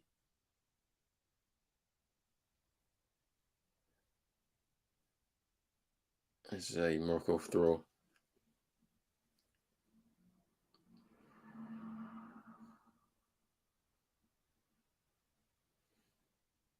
Very good tackle there.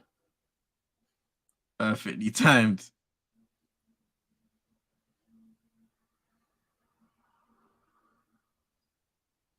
Looks like you got the worst part of that challenge, though. Yeah. Amrabat again. Good tackle. He's been tireless in the second half too. Works really hard.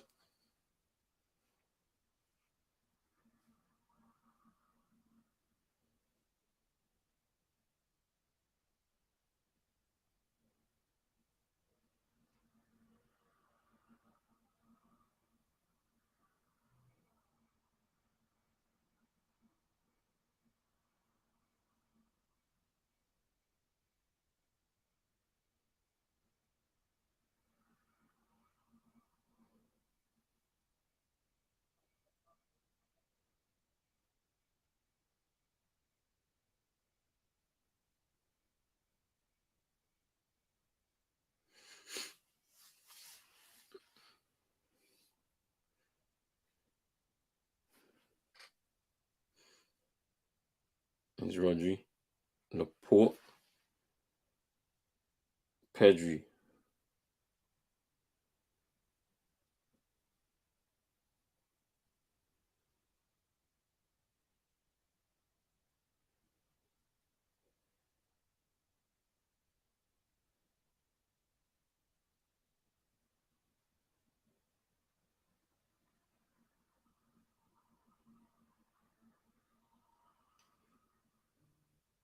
The pressing has been on point. I can't lie to you, from Morocco. They literally have just kept their shape and they've been pressing the whole game. Play Stop. at this kind of level for a good part of 70 minutes. Crazy. They haven't missed a beat.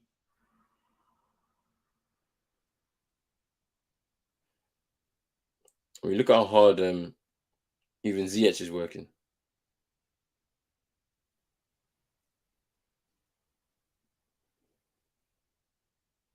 That's good play from Ziyech. There's Zuli as well, picking the ball up from that switcher play. That's good. Breaks down the midfield. There's a bit of space now. Dangerous. Good tackle again. As Zuli keeping the same type of defensive momentum and tenacity there. The game has opened up now. Oh, just doesn't get in his stride.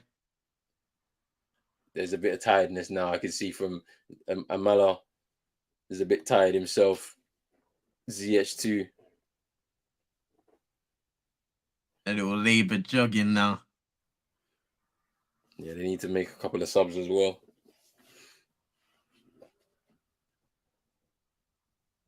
Because the game has opened up. Offside.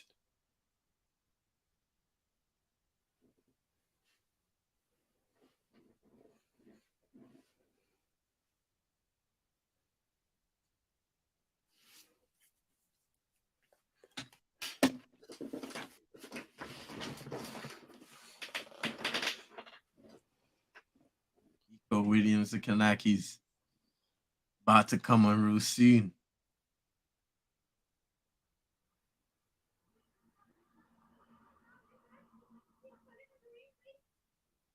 Being looking for some more attacking options.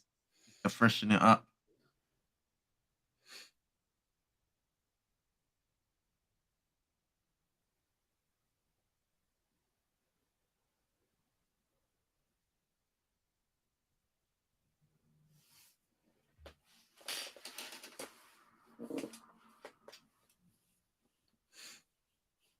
Morocco have had 25% possession in this game up to this point.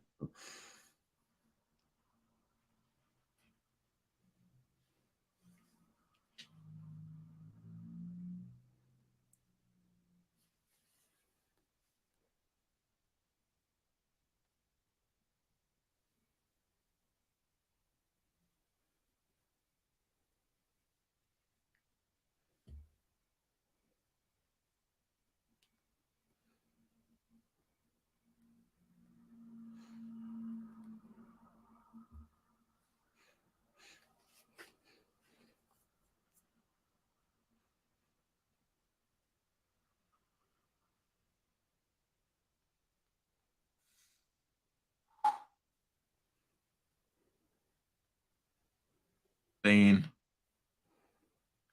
good challenge again.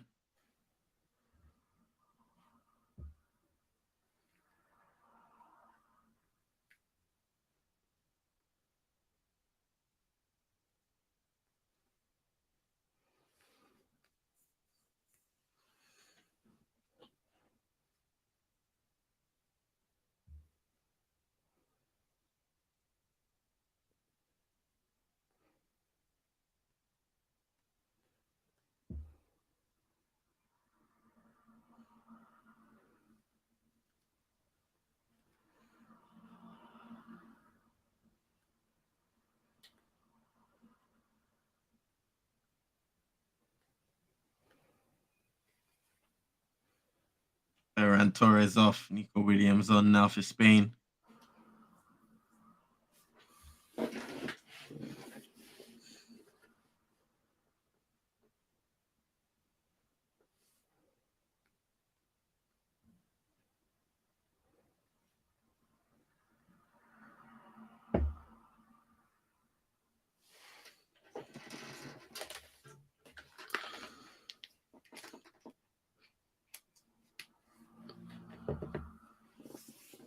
Ooh, Bono, hey. Gave it away again.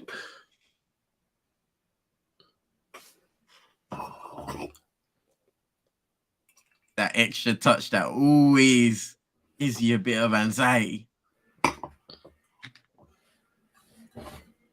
Especially with goalkeepers. Hakimi not happy with that challenge there. Stamps on his foot there, Laporte.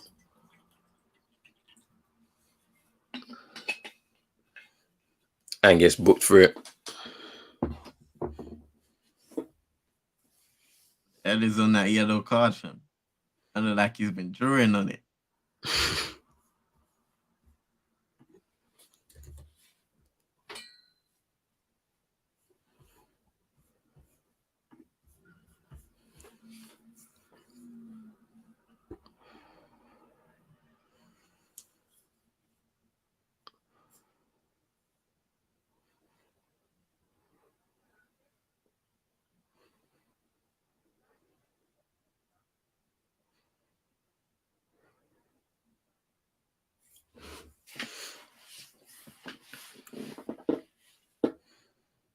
There's Rodri.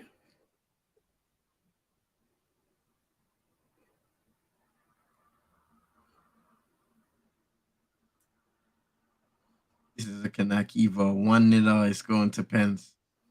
Yeah. Right now. Trust me.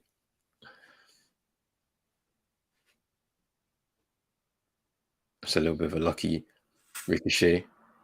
Jordi Alba cross. Ooh. Wild strike by Omo. Tossing it over the bar.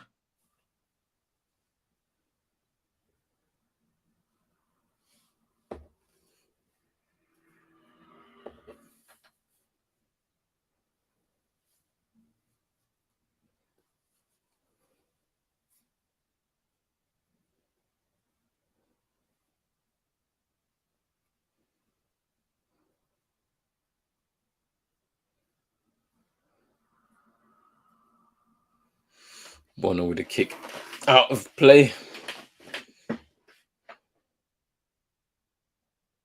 12 minutes plus added time to go. Still 0-0. Spain on the attack now. Still very patient in their build-up. Got on a few substitutions.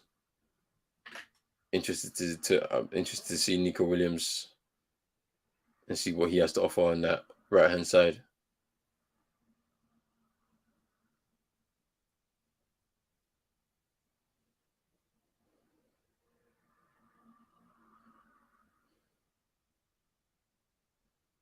Here he's now. Cross. Another good defensive play by Aged.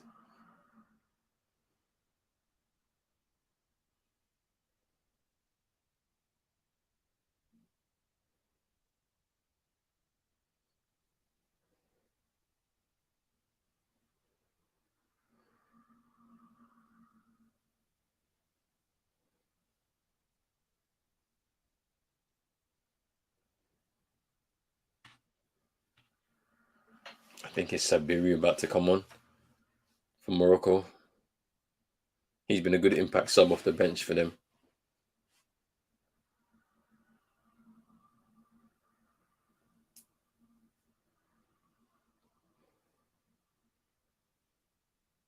It's a good ball from Busquets to Llorente and blocked by Saiz. They're asking for offside.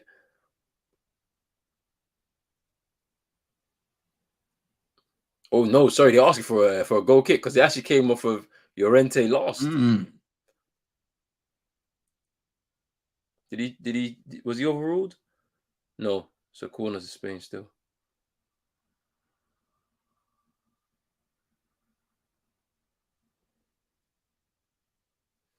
Morocco will be fuming if Spain score though. Off of this.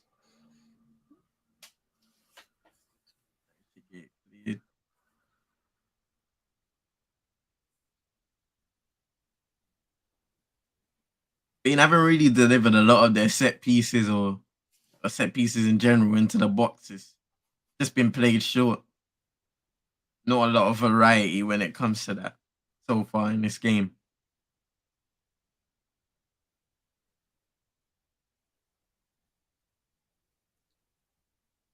Ooh! Good ball! Ooh.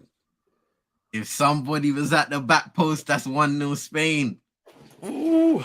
It's like the first real chance in the second half. Spain have got in behind, finally, that Moroccan defense. Good movement by Morata. Good ball by Williams, just missing that final person at the back post to tap it in. And Nesri coming off, and then I kind of knew it was going to be him coming off as well. And Nesri, Mazraoui, and Amala coming off.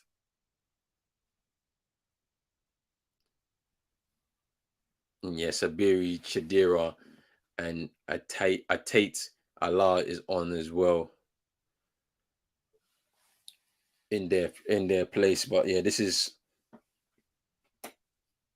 looking like a roll of the dice for Morocco here. Now with less than 10 minutes plus added time to go, an opportunity to just steal one, to literally steal a victory here. Why not? You've gone this far, played so well, defended, played some football when you needed to. Now is the time, because we can speak about Moroccan possibly getting tired, but the same will be happening with Spain. 2018, they got knocked out by Russia in the round of 16. They had never in this competition been knocked out a successive round of 16. So would that be another first in this competition? It's true.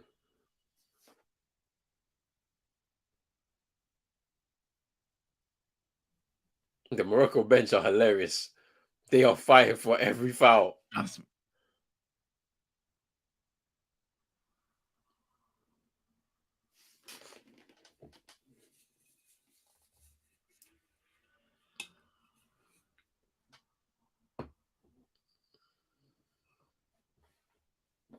Oh, Mm, he's been gone down. He's battled.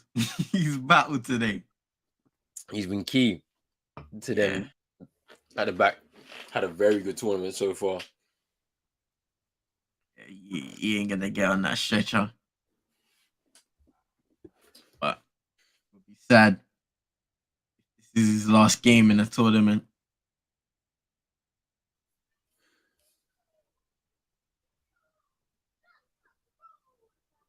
West Ham's own Naif Egard.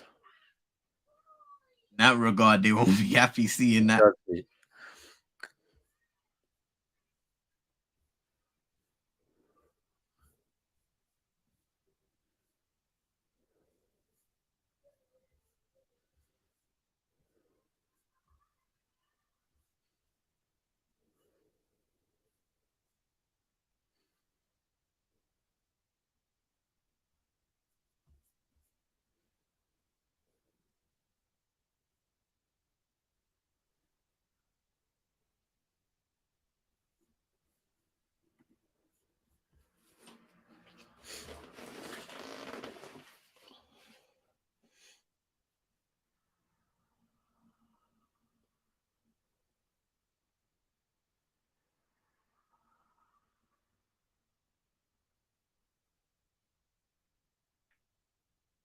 Ziyech. Hakimi on the overlap now. He's obviously going to get the ball ahead. Good cross. Azalzuli. Sabiri. Oh, that was another good one, another good chance. Oh, this is tense. You'd argue Ziyech was coming in as the late runner. Maybe if he just touches it back to Ziyech and he tries to curl it into that left corner. But still, good chance. Look how open Spain were on the right hand side of Hakimi getting forward. This game is there for both teams to take it. Would it be done in normal time? It's looking like an extra time affair right now. Mm. The Spain are not looking like themselves at all. The Moroccan fans are making noise in the stadium right now. They believe. And rightfully so.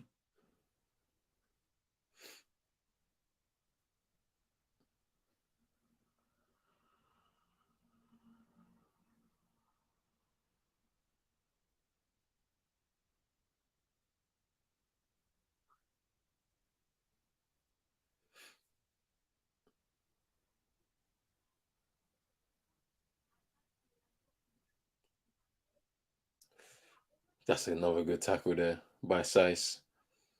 Nico Williams with pace to burn. Definitely not a sight a defender wants to see at this stage of the game for sure.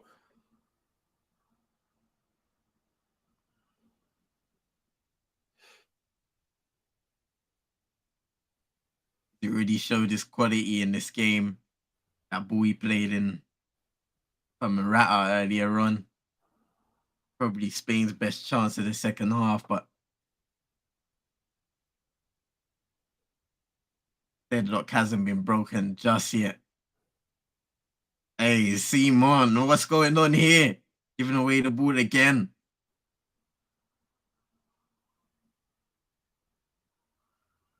Oh, that's good play. The ball is just oh man. Hey, Sammy must be watching this game, fam. Yeah. And it's like it's nearly there for them. Just the ball has to be right. Needs the weight on it to be perfect. And Hakimi knows as well, as soon as it releases his boot, it's Morata now. Williams. What can he do? Block. Great defending again. And they get it cleared. Oh, offside. Offside. Fine. Amrabat. Battling. Great defending, man. He's actually on. Ah, weird I think, decision by the referee. yeah, it's the second Ah, phase the after the second. ball breaks.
th minute now. 5 minutes of added time Mm, to be played. now or never. Or extra time, more minutes, which is probably what both teams don't want right now. Trust me. More minutes of football. Maybe Spain. Definitely not Morocco. Yeah, definitely not Morocco. It's a header over the bar. It's a good opportunity. So literally a free header for Morocco. You should do better to get that on target at least. Yeah, that is poor from Morata.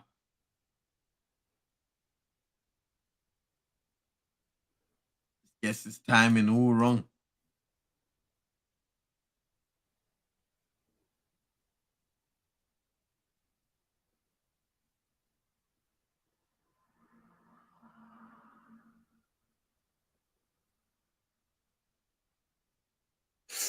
Ooh, Simon again with another risky What one. is going on? He is getting away with fire. I'm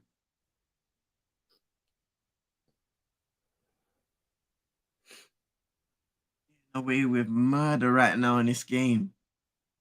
You can hear the screams from Hakimi, to be fair. I don't know what's happened there, but was not even Hakimi. Oh, no, no, no. It's only Amik who's down. He's screaming right now.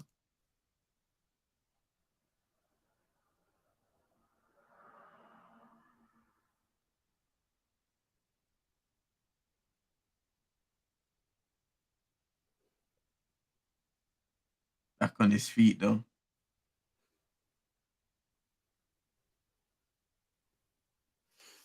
Hey, Jez, you weren't wrong, man. You nice, Simon, trust me. He's got so lucky in this game. He literally could have lost the game for Spain multiple times alone. That's a ball. What a Oh, God! Oh, it's offside. It's offside. What a chance. Let's see what happens there. Yeah, he just raised off. Ah, that is unlucky.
Big up man like Chino. He's saying, let's send Spain home.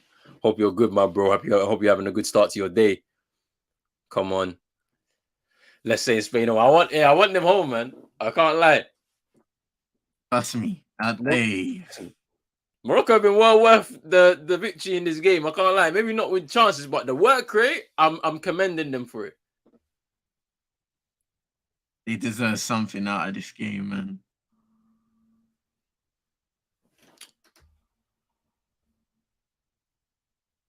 I said I'm rooting for vibes in French Montana's country. Oh, save one. Big yourself up. Big up everyone in the chat. Yeah, big chance, Santi. The Daniel Mo free kick literally just evades everybody and then into the path of Bono. You see that a lot in football where the keeper can sometimes get confused. May expect somebody to have contact with the ball. The ball had an opportunity there, but it was blocked again. 5 minutes has elapsed now. Looks like we're heading into a bit of extra time. This is now becoming a very interesting situation between these two sides. We did say it would be a shot, people, and it is full time, 0-0.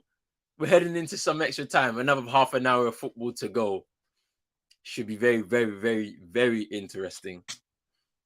But let's see. Well.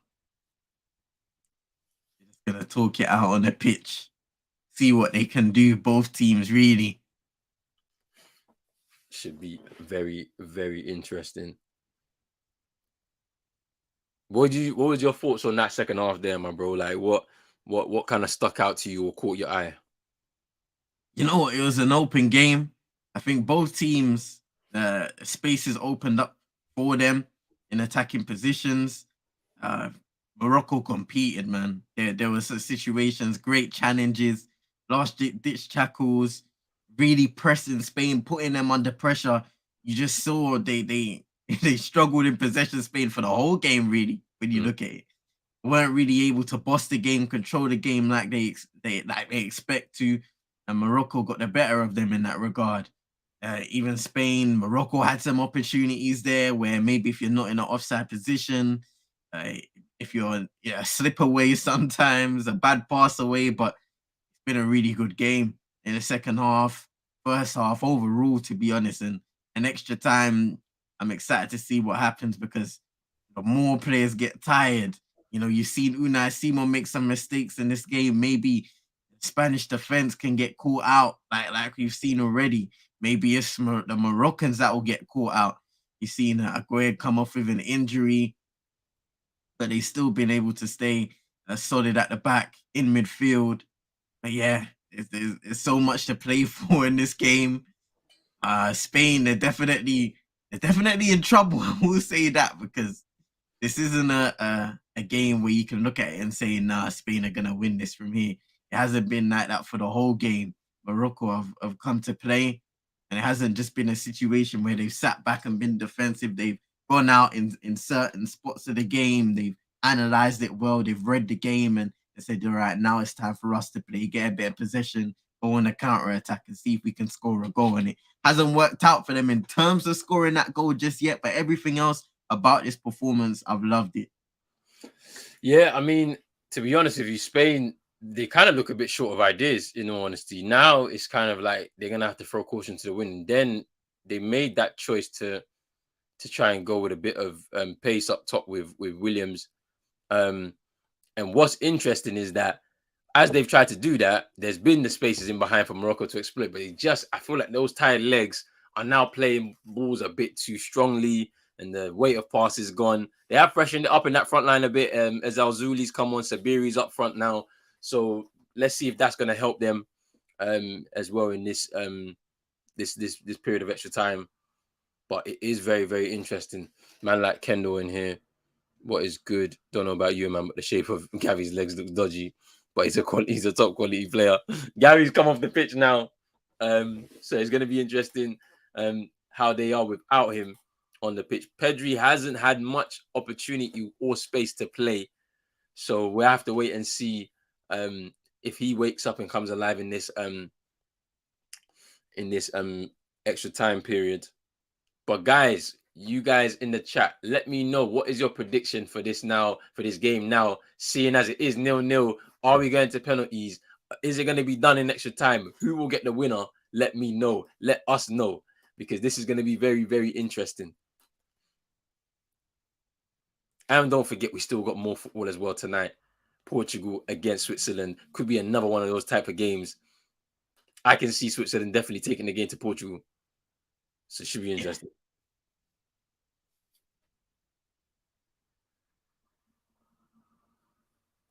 Think about the game they had with Serbia the other day. That was just highly competitive. If they bring that kind of energy, I'm here for it.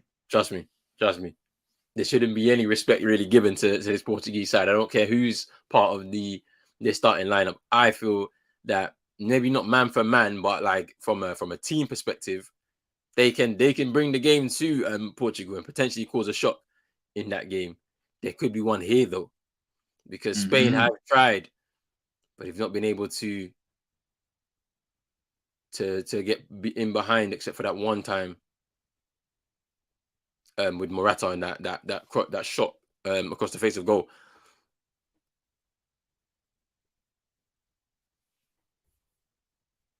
Morocco's still going to keep their shape in extra time, but who knows what they like on penalties though. It's true.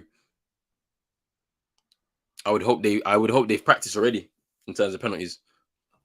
Oh yeah, have to. You have to at least know your top 5. You know.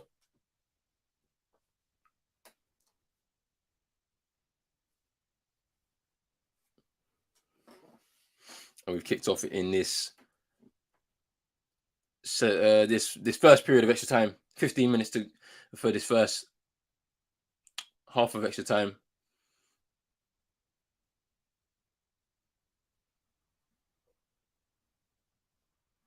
And Rodri goes back to Simon in the goal.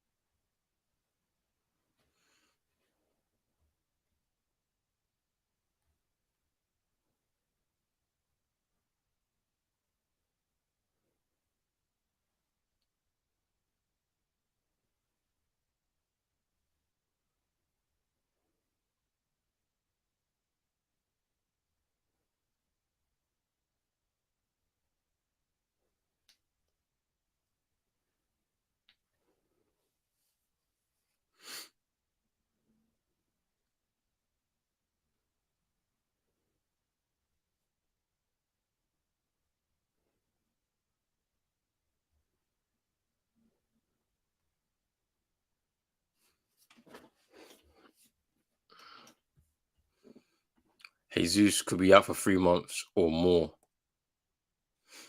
So that's confirmed now. Get that? Whoa. Could you try again? Series mad. I'm listening. Whoa, relax. That's not good news for Arsenal, man. It's not, but then what did they do? Do they stick with Nketiah or do they go into the market? That's the thing. I think they've got a couple games to assess. But even with Nketiah, if he is in good form, maybe you still want to bring in that extra option that can help you out with the time that he's out for. Because they were hoping it was a thing, he was coming back in January, but that clearly is not the case now. So they're definitely probably going to need another rotational option.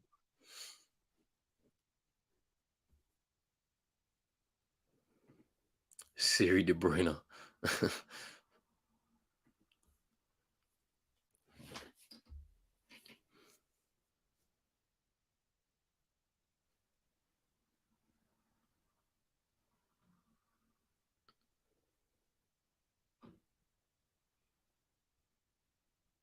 The key for Morocco here, as Kendall said, was they have to keep their shape in this period of extra time.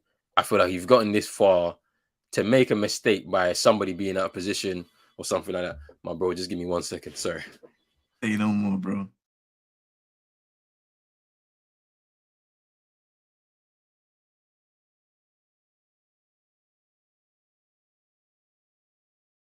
Ladies and gents in the comments, you think there's going to be a goal in extra time? I feel like this game is shaping to go to penalties.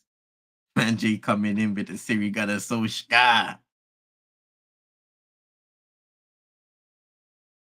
I would want to see a late goal in this game now, I'm not going to lie.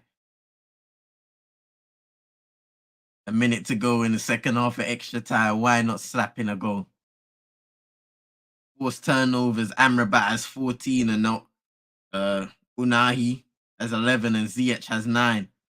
Moroccan side have worked hard, tirelessly in this game so far, trying to win this game. And like what Roland said, at full time, Spain have kind of looked like they've run out of options in attacking areas at least. Oh, that's a good ball though. Hold on a second. Morocco in. Chance for Morocco. Oh, no. He's offside. He was offside. He was offside.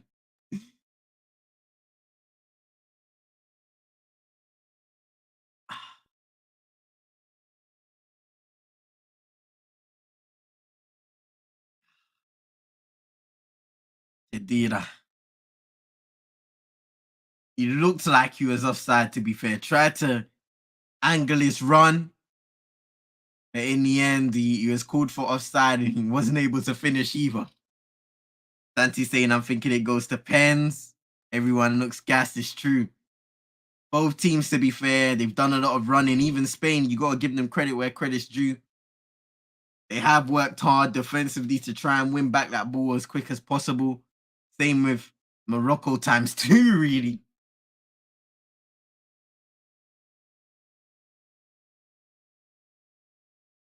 Morata just complaining about a foul. Sai's just tripping him over there, but I don't think there's nothing much in it.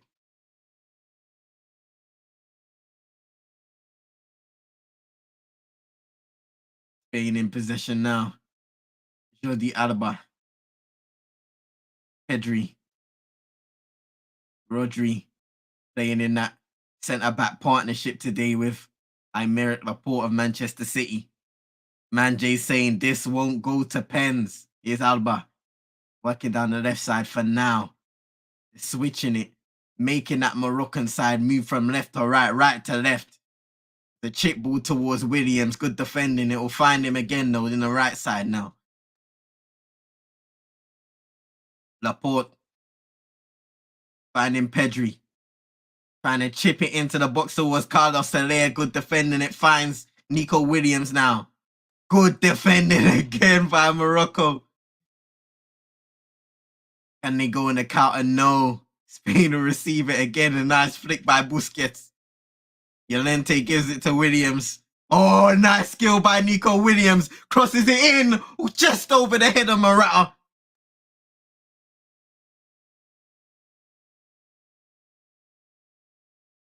Williams miscontrols that one and pressure relief for Morocco for now.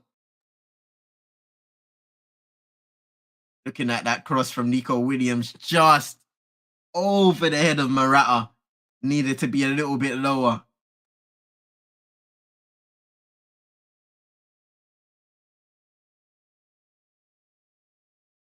El Yamik was the one who just headed it away that time. Dani Olmo is coming off for Spain. Shame with Jordi Alba.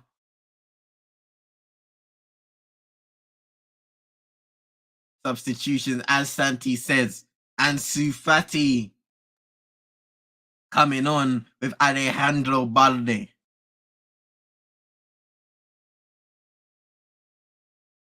Big up Santi. Big up everybody inside, man. Be sure to drop a like, subscribe to Prozone Sports, hit that notification bell to know when Ronan's going live, when we're all going live, all of them things there, support it. Share to your friends and frenemies.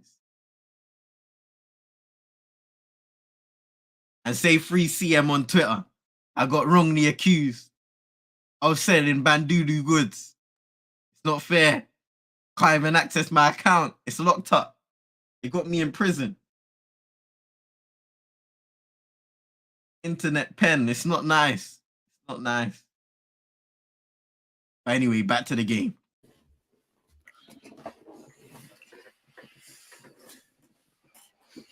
I've seen a couple of chances on either side.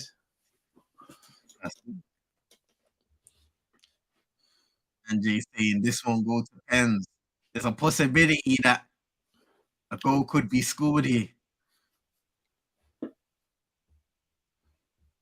Spain have made a couple changes.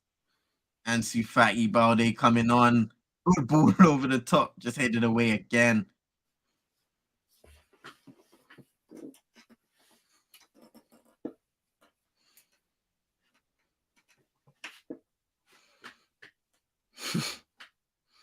It's not looking good, man, Jay. 800 passes plus for Spain. But hasn't really resulted to a lot of chances created or goals. Here's Morata.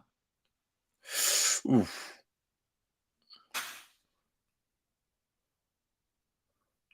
Cleared away by Morocco. Every single time they've been first to win that header.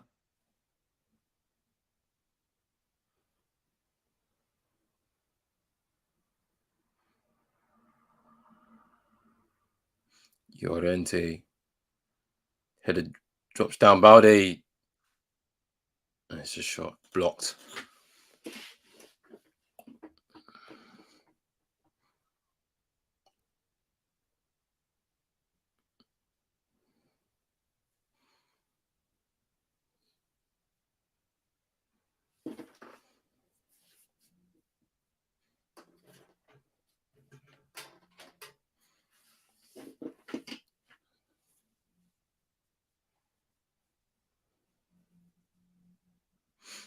Drizzy saying that Morocco is going to concede.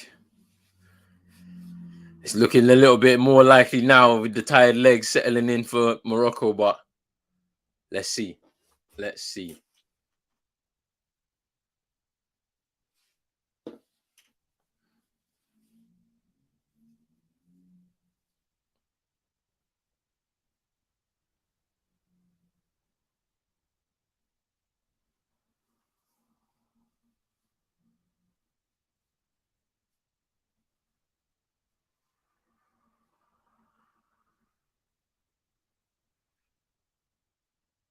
Ooh.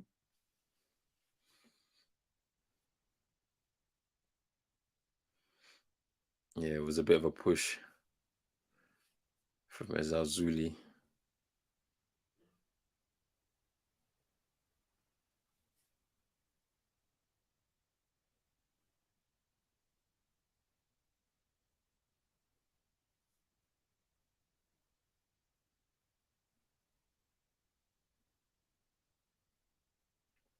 Oh, that's a bit of a mix-up between the defender and Bono there. But they clear it away.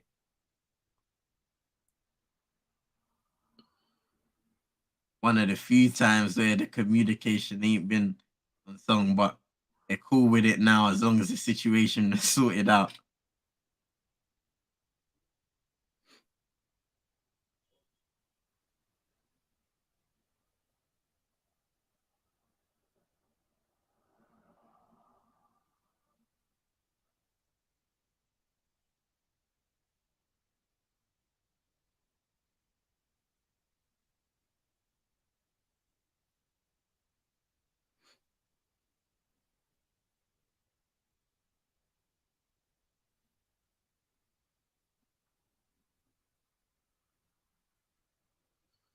Here's Laporte. Pedri.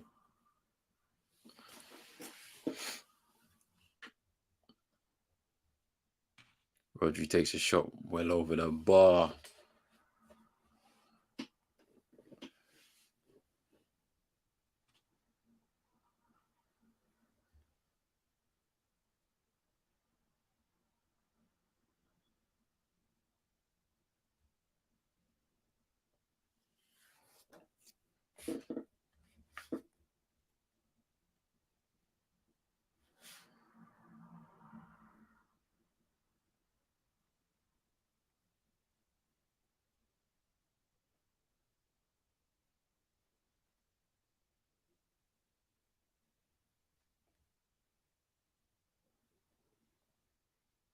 Ooh! Almost won.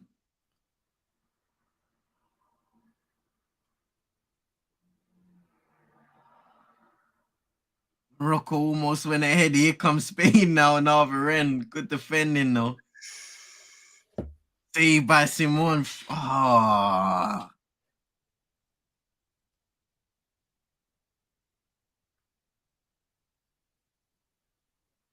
The Shadiri just couldn't finish that. He needed to be in the corner of the net. Gave Simon a good opportunity to save that.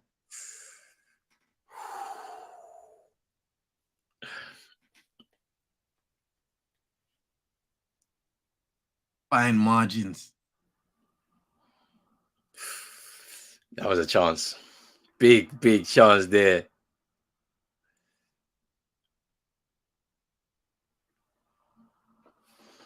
Yeah, Jizzy saying what a chance. Breaking news, Ronaldo is benched. Hey, what?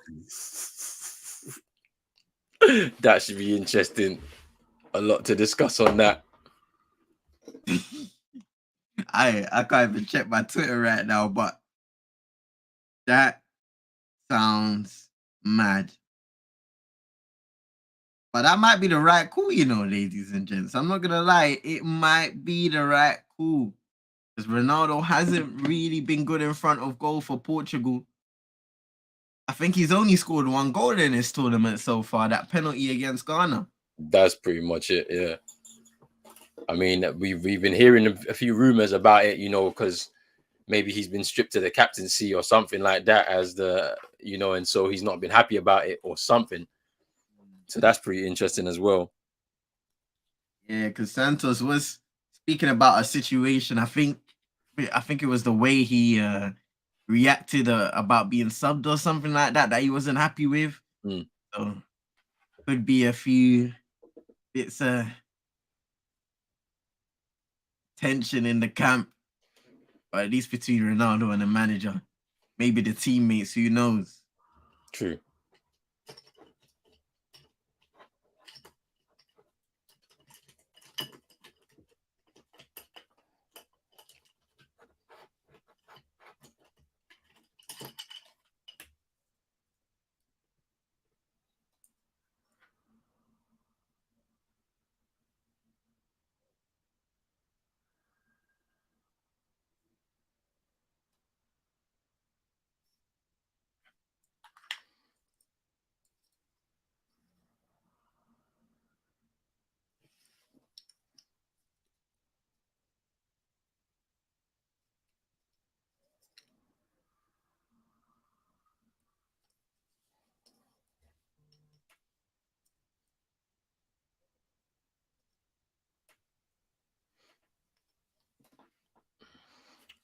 The turnaround is coming very soon. Big chance for Morocco to take the lead, but they just were unable to do so. This looks like it could go to penalties, though. Yeah, definitely. Unless somebody unlocks the game, I mean, there was a really good chance for Shadiri. Probably the best chance of the game, that for either side. Will there be one more opportunity in the second half of extra time? Potentially. Let's see, though. Man, Jay, I don't even know of him until they review my complaint.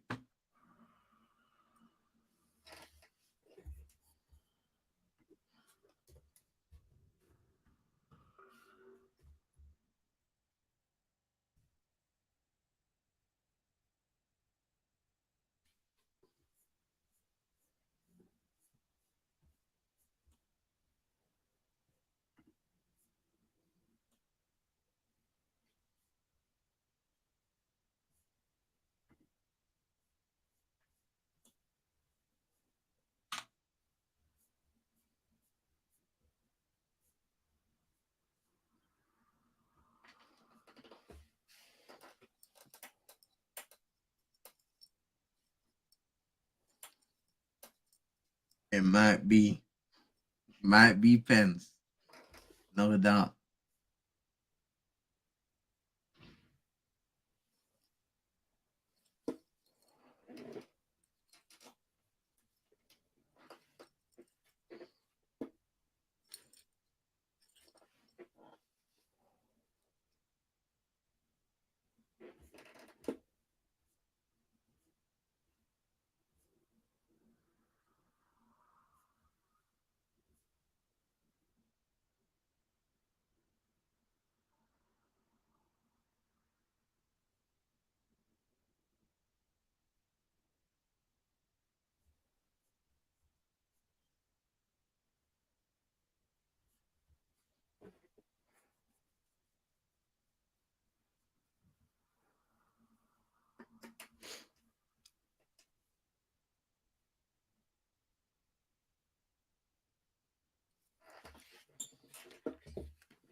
Spain want to avoid penalties. I don't know why. You know why, Drizzy? You know why? Because they could potentially lose this. You do not need that. No other team needs that. But hey, we move. You know, big up man like Rich saying we'll see you for the 7 p.m. game. Might be a little late, no problem at all. We will be watching Portugal versus Switzerland all together. This game has gone to extra time. I hope you're good, Rich. Hope you had a good day. We'll look forward to seeing you soon. But it's going to be very, very interesting in that game in the evening. But we still haven't finished over here.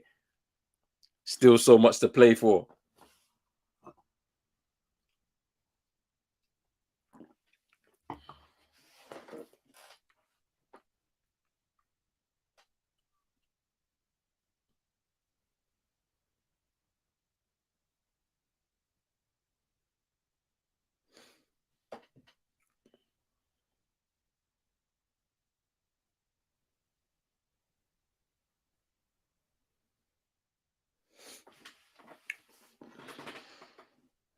Amrabat still trying hard enough to try and win the ball back.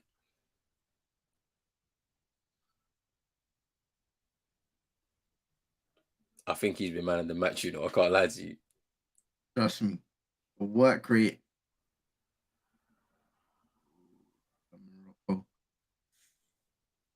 Yes, just get support.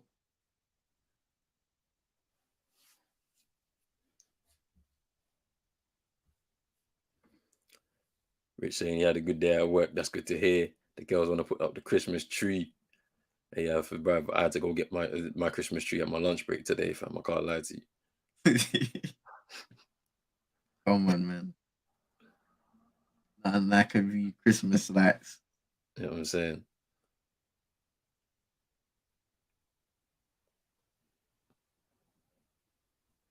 Tell you what, though, it's getting cold now. Yeah, 100%. It's definitely freezing, man. Like, I'm not looking forward to going to Berlin as well next week, bro.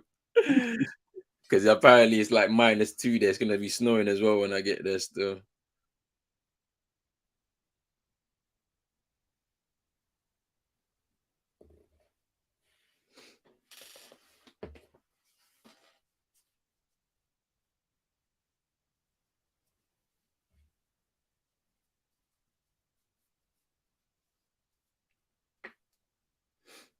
Sice is getting his thigh wrapped up.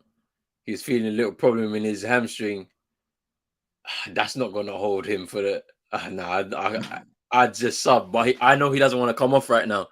You're in such a crucial point in the game. You're gonna lose both your central defenders. Nah, I don't think he wants to do it. Amrabat is kind of filling in center of defense at this moment in time.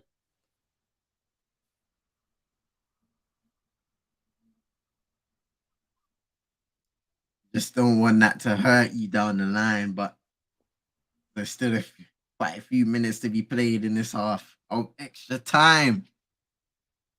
Let's see. Spain keep on coming.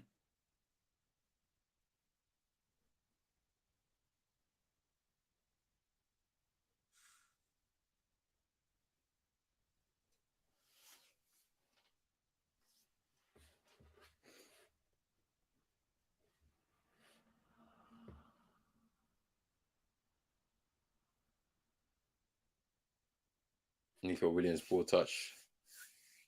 And there's a throw into Morocco. The shock could be happening. The shock is on the cards, though. Let's just hope that they, can keep their composure throughout this last 8 minutes and potentially through penalties too.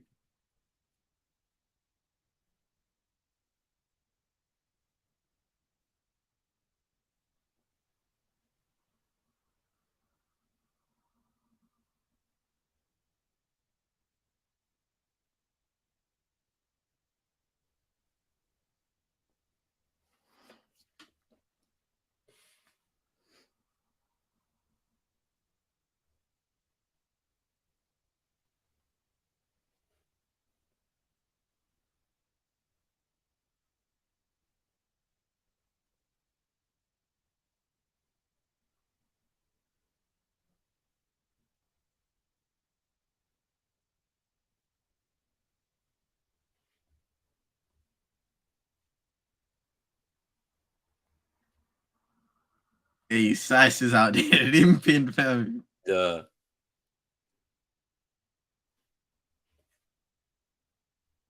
He's definitely gonna need a little bit of help out there because it's gonna be a long 6 minutes or so.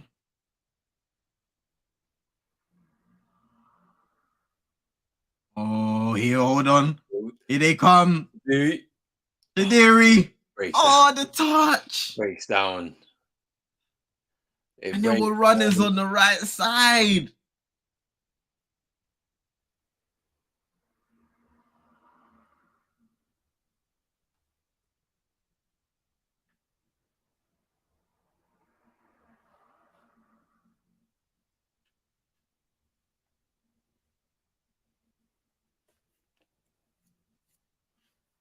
Is he saying take Sice out? His injury might cost the team. True. It's true. Hope the Moroccans are better at pace than the Japanese. Trust me. Oh man, he's saying 21 is Lukaku brother, fam. He's weighing it still. Yeah, and fam. It's not looking good.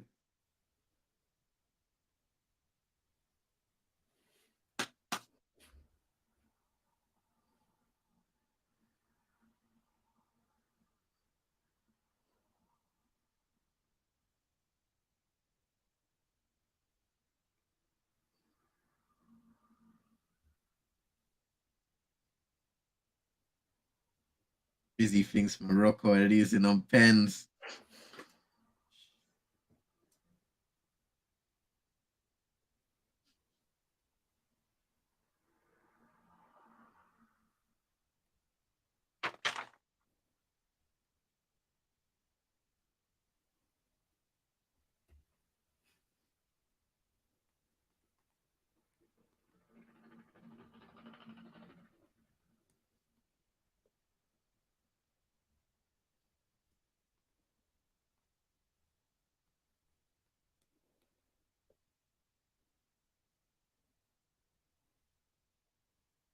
Ah.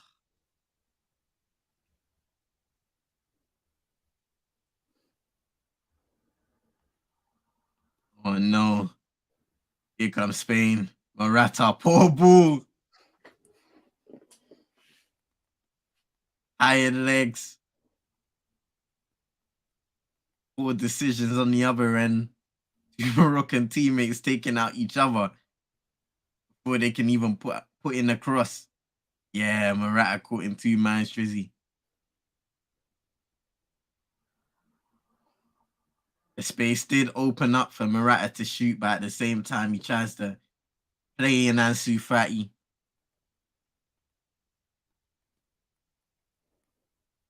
In a game like this, you need to make decisive moves.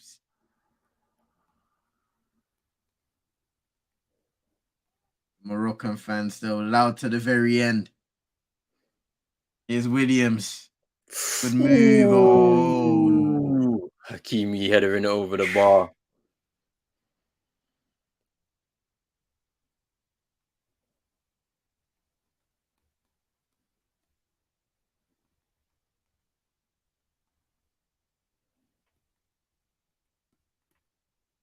apparently the ball went out. Let's see. That's what you see. That's one of those Japan against Spain moments. You know what I mean?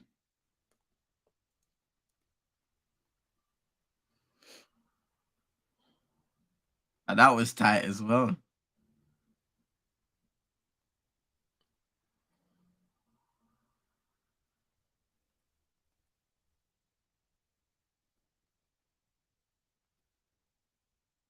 Adir Benoon is about to come on now from Morocco. Might be bringing off size. I'm not too sure. Wow. Oh, it took off Williams. Williams has come off for Sarabia. Yes, and he's bringing him on for pens. Wow. We are going. It looks like we are going to pens here. It really does at this moment in time. Wow. That is unlucky because Nico Williams has been playing really well since coming on. Yeah. It's very unlucky. But Sarabia is trusted on the penalties, so he's to be taken. Now he has to score his penalty when it comes down to it. Oh, the pressure, fam. Yes, Santi, your comment didn't age well at all. Hey, and then it's the El Negrito tax, fam. Nah. Listen, fam. At least he won't be in a position where he's taking one, fam. If you missing, yeah. Media, yeah. You're right. You're right. you just trying to scapegoat him, fam. You got to look at the lesser of two evils, fam.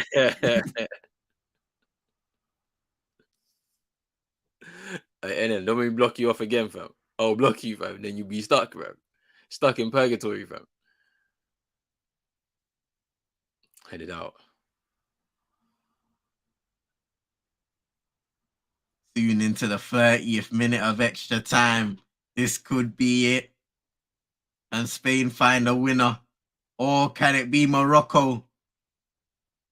I think this is going to extra time. It's 3 minutes of added time still left to go. Hey.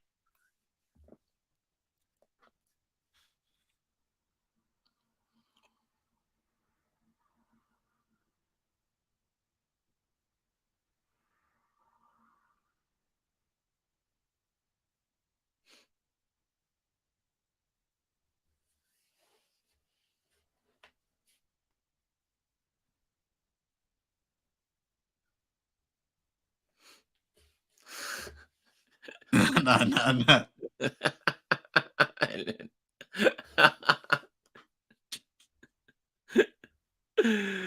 Too funny.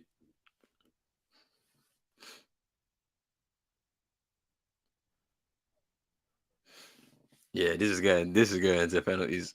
Unfortunately. Oh no, not unfortunately. It's good. Yeah. It's good. More entertainment.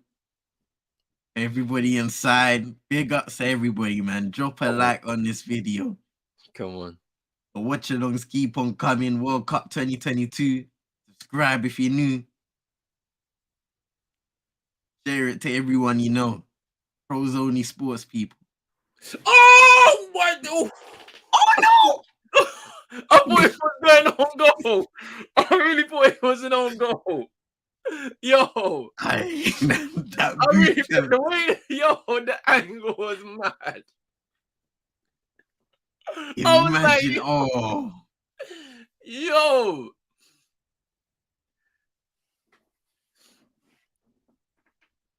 Hey.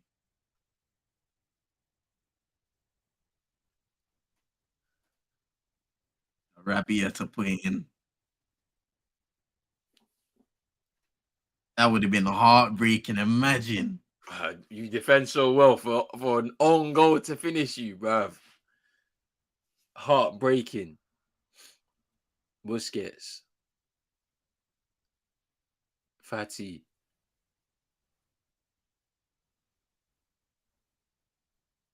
Oh!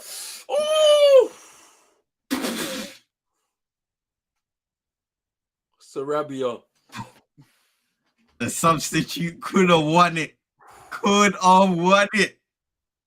The man who was substituting for the substitute.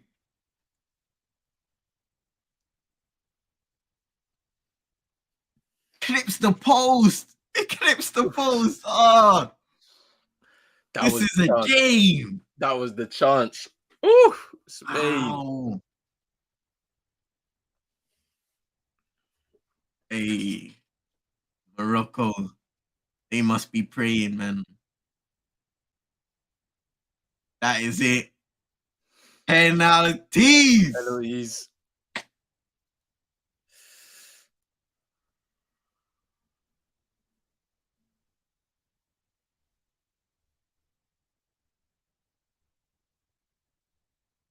People, you know the drill for pens, man. No spoilers until at least Rona reacts. Please, fam. Try and keep the reaction to the shootout as authentic as possible. Yes, we will make sure you're doing that. I'm also might even turn off the comments even still, just so I can just watch in peace. I can't lie to you. But we are heading over to penalties now. 0-0 between Spain and Morocco. A huge opportunity here for Morocco to knock Spain out.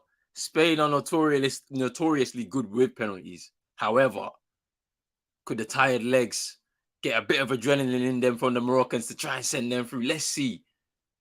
Let us see. But we're heading over to penalties right now. Give your predictions, people. Put them in the comments right now. Give us your predictions. Do you think it's going to be Spain or Morocco going through to the quarter-finals?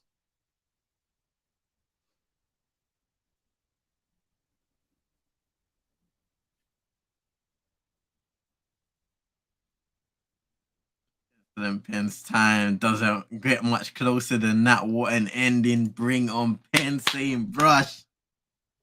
And then coming through, you know who he wants to go through to the next round. Saying me and Brush have already seen the shootout. I imagine you're boying it, fam. You're boying it still.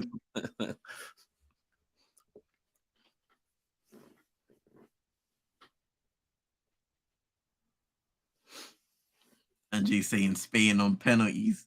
That's who he's looking for. He thinks gonna go through. I'm gonna lie. Could be the case, but let me keep my mouth shut.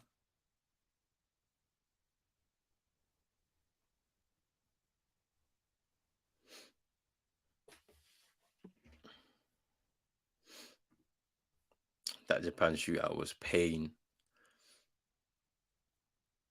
Telling you, and I just hope it ain't the same scenario here, because you look at both of the sides. They've done so well to get to that point. You can't let yourselves down in penalties. Don't do it.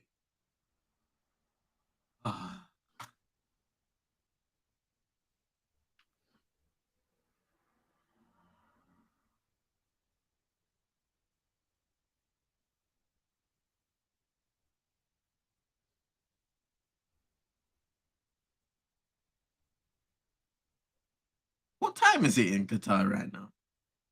They're 3 hours ahead, so it's heading towards 9. I think 9 p.m. Yeah. 38 p.m.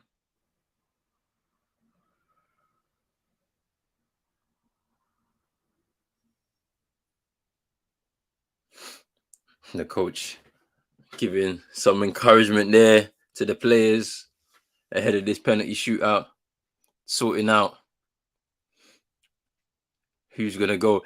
Boy, this is a lottery now. Penalties are always a lottery. Coin toss. Spain win it and have chosen the end that they want to kick.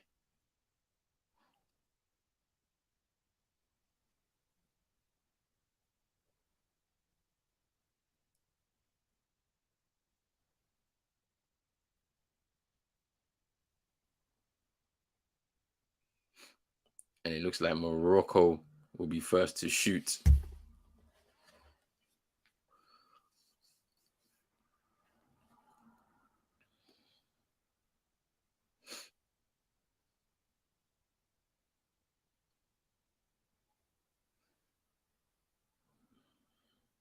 Which keeper could come out of the shootout being the hero?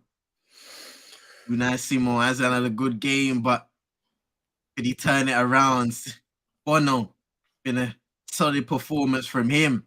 Could he be the hero for Morocco? Oh, man.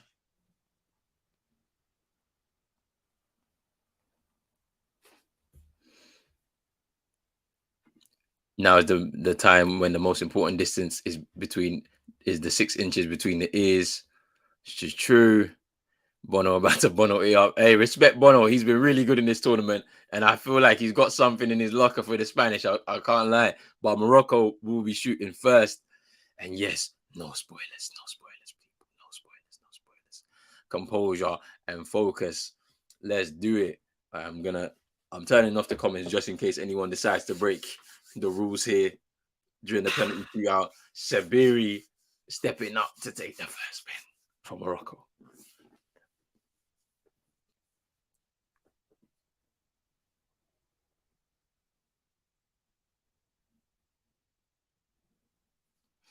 Unai Simon in the goal. ACM, where are you? All right, cool. So the referee's at Sabiri. He's just walked away. Okay. We're about to Seeing see Simon now. Yeah. Whistle just blown. Good penalty. Good penalty there. Good first penalty. That's what you need. You need a solid start.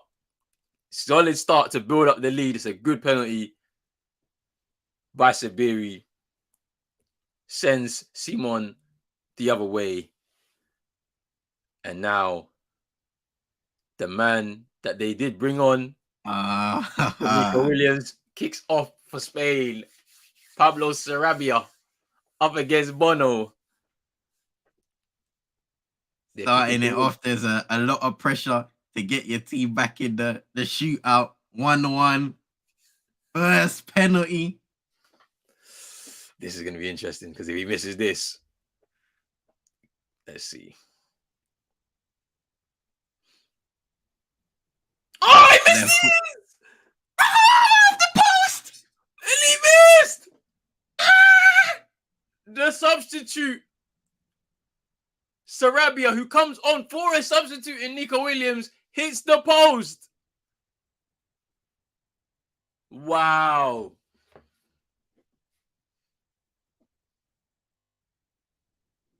Hey. It ain't over yet. But what a miss. That decision is already a failure so far. He missed the chance to win the game in the last minute of extra time, and he misses the penalty. Hakim Ziyech stepping up now for Morocco. Moroccan fans praying. Sure, some of them can't even watch. Ziyech dispatches down the middle. A good penalty by Hakim Ziyech there. And they take a 2-0 lead. Luis Enrique. Hey. Enrique Pondering watching his from the bench. Hey. Pondering his decision to take off Nico Williams at such a crucial stage to bring on Sarabia. And him missing that first crucial penalty for Spain now leaves them in a place to catch up. Carlos Soler coming on next. Man, like, Yeah. in the building. Hey. I know Richard sees some things. Richard He sees sees some things. Let's see. Carlos Soler. Yeah. What's gonna happen? It's a slow run up. Tony's man walking up to the penalty spot. What have you done in your career to Nah. French Montana. No. Walking up to the penalty like you're a bad man. What's going on here? Bono with the save. I told man about What Bono. a save, man. Bono. What a save. But come on, Soler. What kind of run up is that? 2 substitutes now missing for Spain. They're down 2-0 now. Benoon stepping up for the third penalty. If he dispatches this, we could be on the cusp of one of the biggest shocks of this tournament. Benoon. Oh no! And he misses. Spain have a lifeline.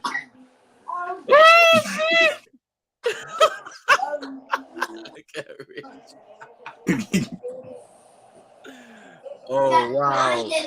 Drama. Oh, poor penalty by Benoon, but they're still there. The captain. Still there. Oh, Sergio Busquets. Let me mute the TV car. Just in case. I don't want to spoil the thing for you. The elder statesman of this team. It's intense though. It's intense. Luis Enrique.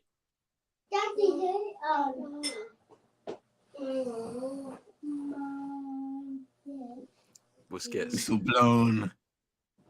Oh! Yes! Man, like Bono save. What a shit penalty by Busquets. Oh, wow. I told man about Bono. Respect Bono, man. Good save, innit? I'm telling you. Gets down early. Oh, one hand. Well done, Bono. Respect Bono. These man need to. If anything, this generational ball teaches you, fam. Just run up and take your penalty, fam. Stop all of the foolishness. You have to hit with power, man, and into the corner. That's how you take a pen, man. Like, Hey. You know what? Not necessarily, Roland. I don't think it always has to be in the corner. You know? It doesn't always. However, you have to. If you're gonna do it and you want to trick the keeper and send him the wrong way, you have to. The way I used to do it, it's either I got a movement with my shoulder, where my eyes are placed. It's Hakimi. Yeah. Oh, he panenked it! Africa! And it's over! That is cheeky as This is why that's why I said you don't have to do it in the corner. It's cheeky. Hakimi. Wow. To send Wow. Spain out of here. Spain Wow. are out. Morocco are through to the quarterfinals for the first time in their history. Wow. Spain out at the round of 16 in back-to-back World Cups. Woo! No, can we The deep this? first time. They didn't score a penalty. They didn't score one penalty. They lost the shootout by 3 or 4-0. I don't know what it was. Yeah, 3-0. 3-0. That is crazy. What a game though by Morocco. They battled for 120 minutes. Spain couldn't get through their defense. They lost both of their key centre backs. Romain Saiz hamstring. Naif Agard, I don't even know what happened to him. It might have been the ankle injury. They're gonna have to be ready for. I think it is Friday that they play. But they are through to the quarterfinals for the first time in their history. Bono, he's turned them into history makers, the hero of the shootout. That is crazy. Wow. You see the tears of the Moroccan fans. This is what it's about, man. Moments like this. Wow. Where's Vibes? Vibes, your team is still in it.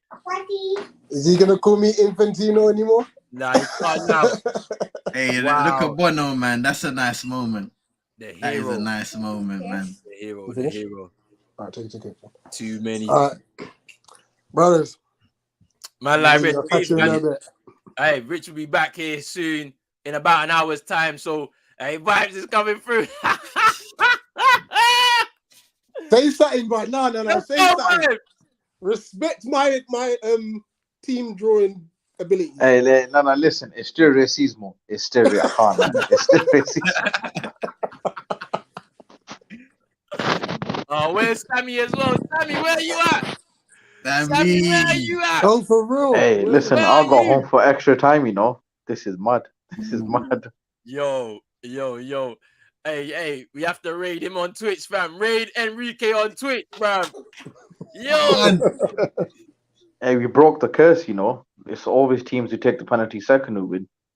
Ooh, We broke the curse. this is crazy. what a game. Quick question. Is Morocco in England's and France's side of the thing? Yes. Yeah. Bro, Portugal, Switzerland come outside. We make it semi-finals. Look, all I'm saying is, this Moroccan side, it'll be difficult to beat them. They are so organized. And We are making the semis. Their supporters complained about this manager.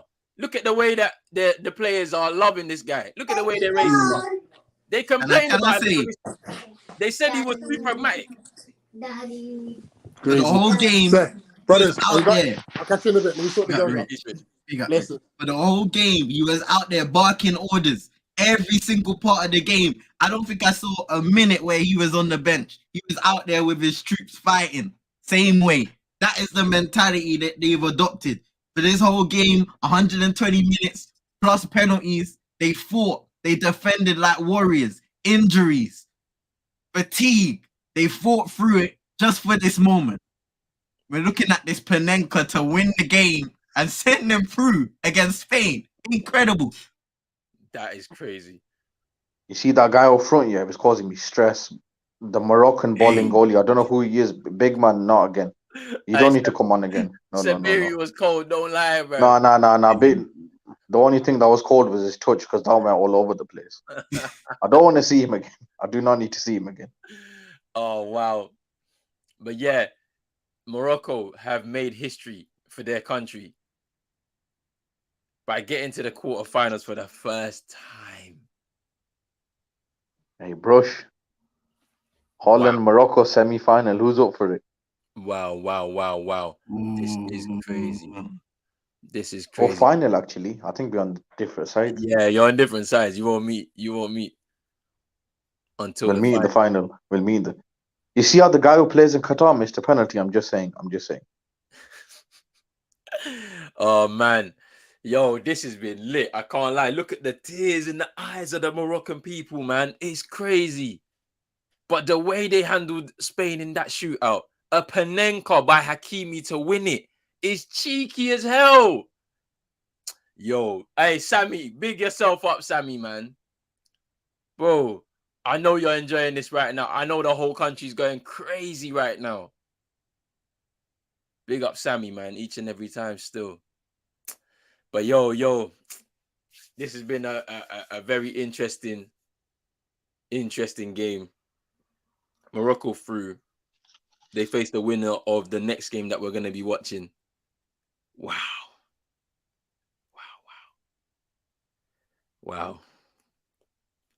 Crazy. I mean, you say we UNCM in it. No. We, as in you, are coming along for the journey, bruv. We might see another one. We might see another one, you know, another shot, bro. I'm just saying. Anything can happen. Hey, Jizzy asking why can't players shoot for top bins, fam? We ain't really seen a lot of top bins penalties this one. Well, from the shootouts we've seen, fam. Well, in fact, hey, man said 3 a.m. first day game, fam. Yeah. No. I'm sorry, bro. I'm sorry. That West Coast thing, bro, it can't happen, bro. Like, because on Friday there's 2 games. We're back again, quarterfinals. So no. Hey, definitely can't do it. Oh man, Qatar in Copa 2015. Crazy. Wow. The hero. Spain. Hey, they're out there on the bench crying. Yo, you gotta just take a second to think what just happened to us. Especially when you look at it. The man who came on Pablo Sarabia. Oh, yeah. Wow. That was such a risky move by Enrique to sub off Nico Williams and bring on Sarabia with like literally 5 minutes to go. And he takes the first penalty and misses to set the tone for them. Wow. They didn't score one. That is crazy. It's absolutely crazy. Ansu Fati crying. He can't believe it. Oh, sorry, man. They got Ansu Fati, man. They lay him down. Amrabat, the man of the match for Morocco. I don't know how he's even standing up right now. He was everywhere. I think after that performance, Spurs fans may want him, bruv. I can't lie to you, Jez. If you're still in here, bruv, I think he's a player for Conte, bruv. That's all I'm saying. But yes, people, we're going to wrap this stream up right now. The Spain fans are crying. Big up to a man like CM in the building. Bro. Shout yourself out real quick before we wrap it up. People, you know the deal. Drop a like on the video, subscribe to Bros Only Sports, hit the notification bell. Vibes Only TV, Eagle Eye Football will be here. All the man them, Brush, Chino, Realist, everybody, Furbs. Big up to everybody in the chat. You'll find me at CM22ENT on YouTube, Twitch, Twitter. I'm locked right now, so you can't find me there. Free CM on Twitter, man. Yo, Vibes. Morocco have done it, fam. How? I don't know. Shout yourself out real quick. Yo, listen, Pete, just make sure you subscribe to Roland's been doing Conte work rate this World Cup. Every game. That's cool. There's apart from Wales Iran, but we don't count that anyway. But every game he's covered. Every game. So just make sure you like and subscribe and share it to all the people. Come on. Hey, we'll be back in literally like 40 minutes or so. Portugal, Switzerland. The winner of that will be playing against Morocco on Friday, I think it is anyway. But make sure you stay tuned for that. And we'll be back in a bit, people. Peace.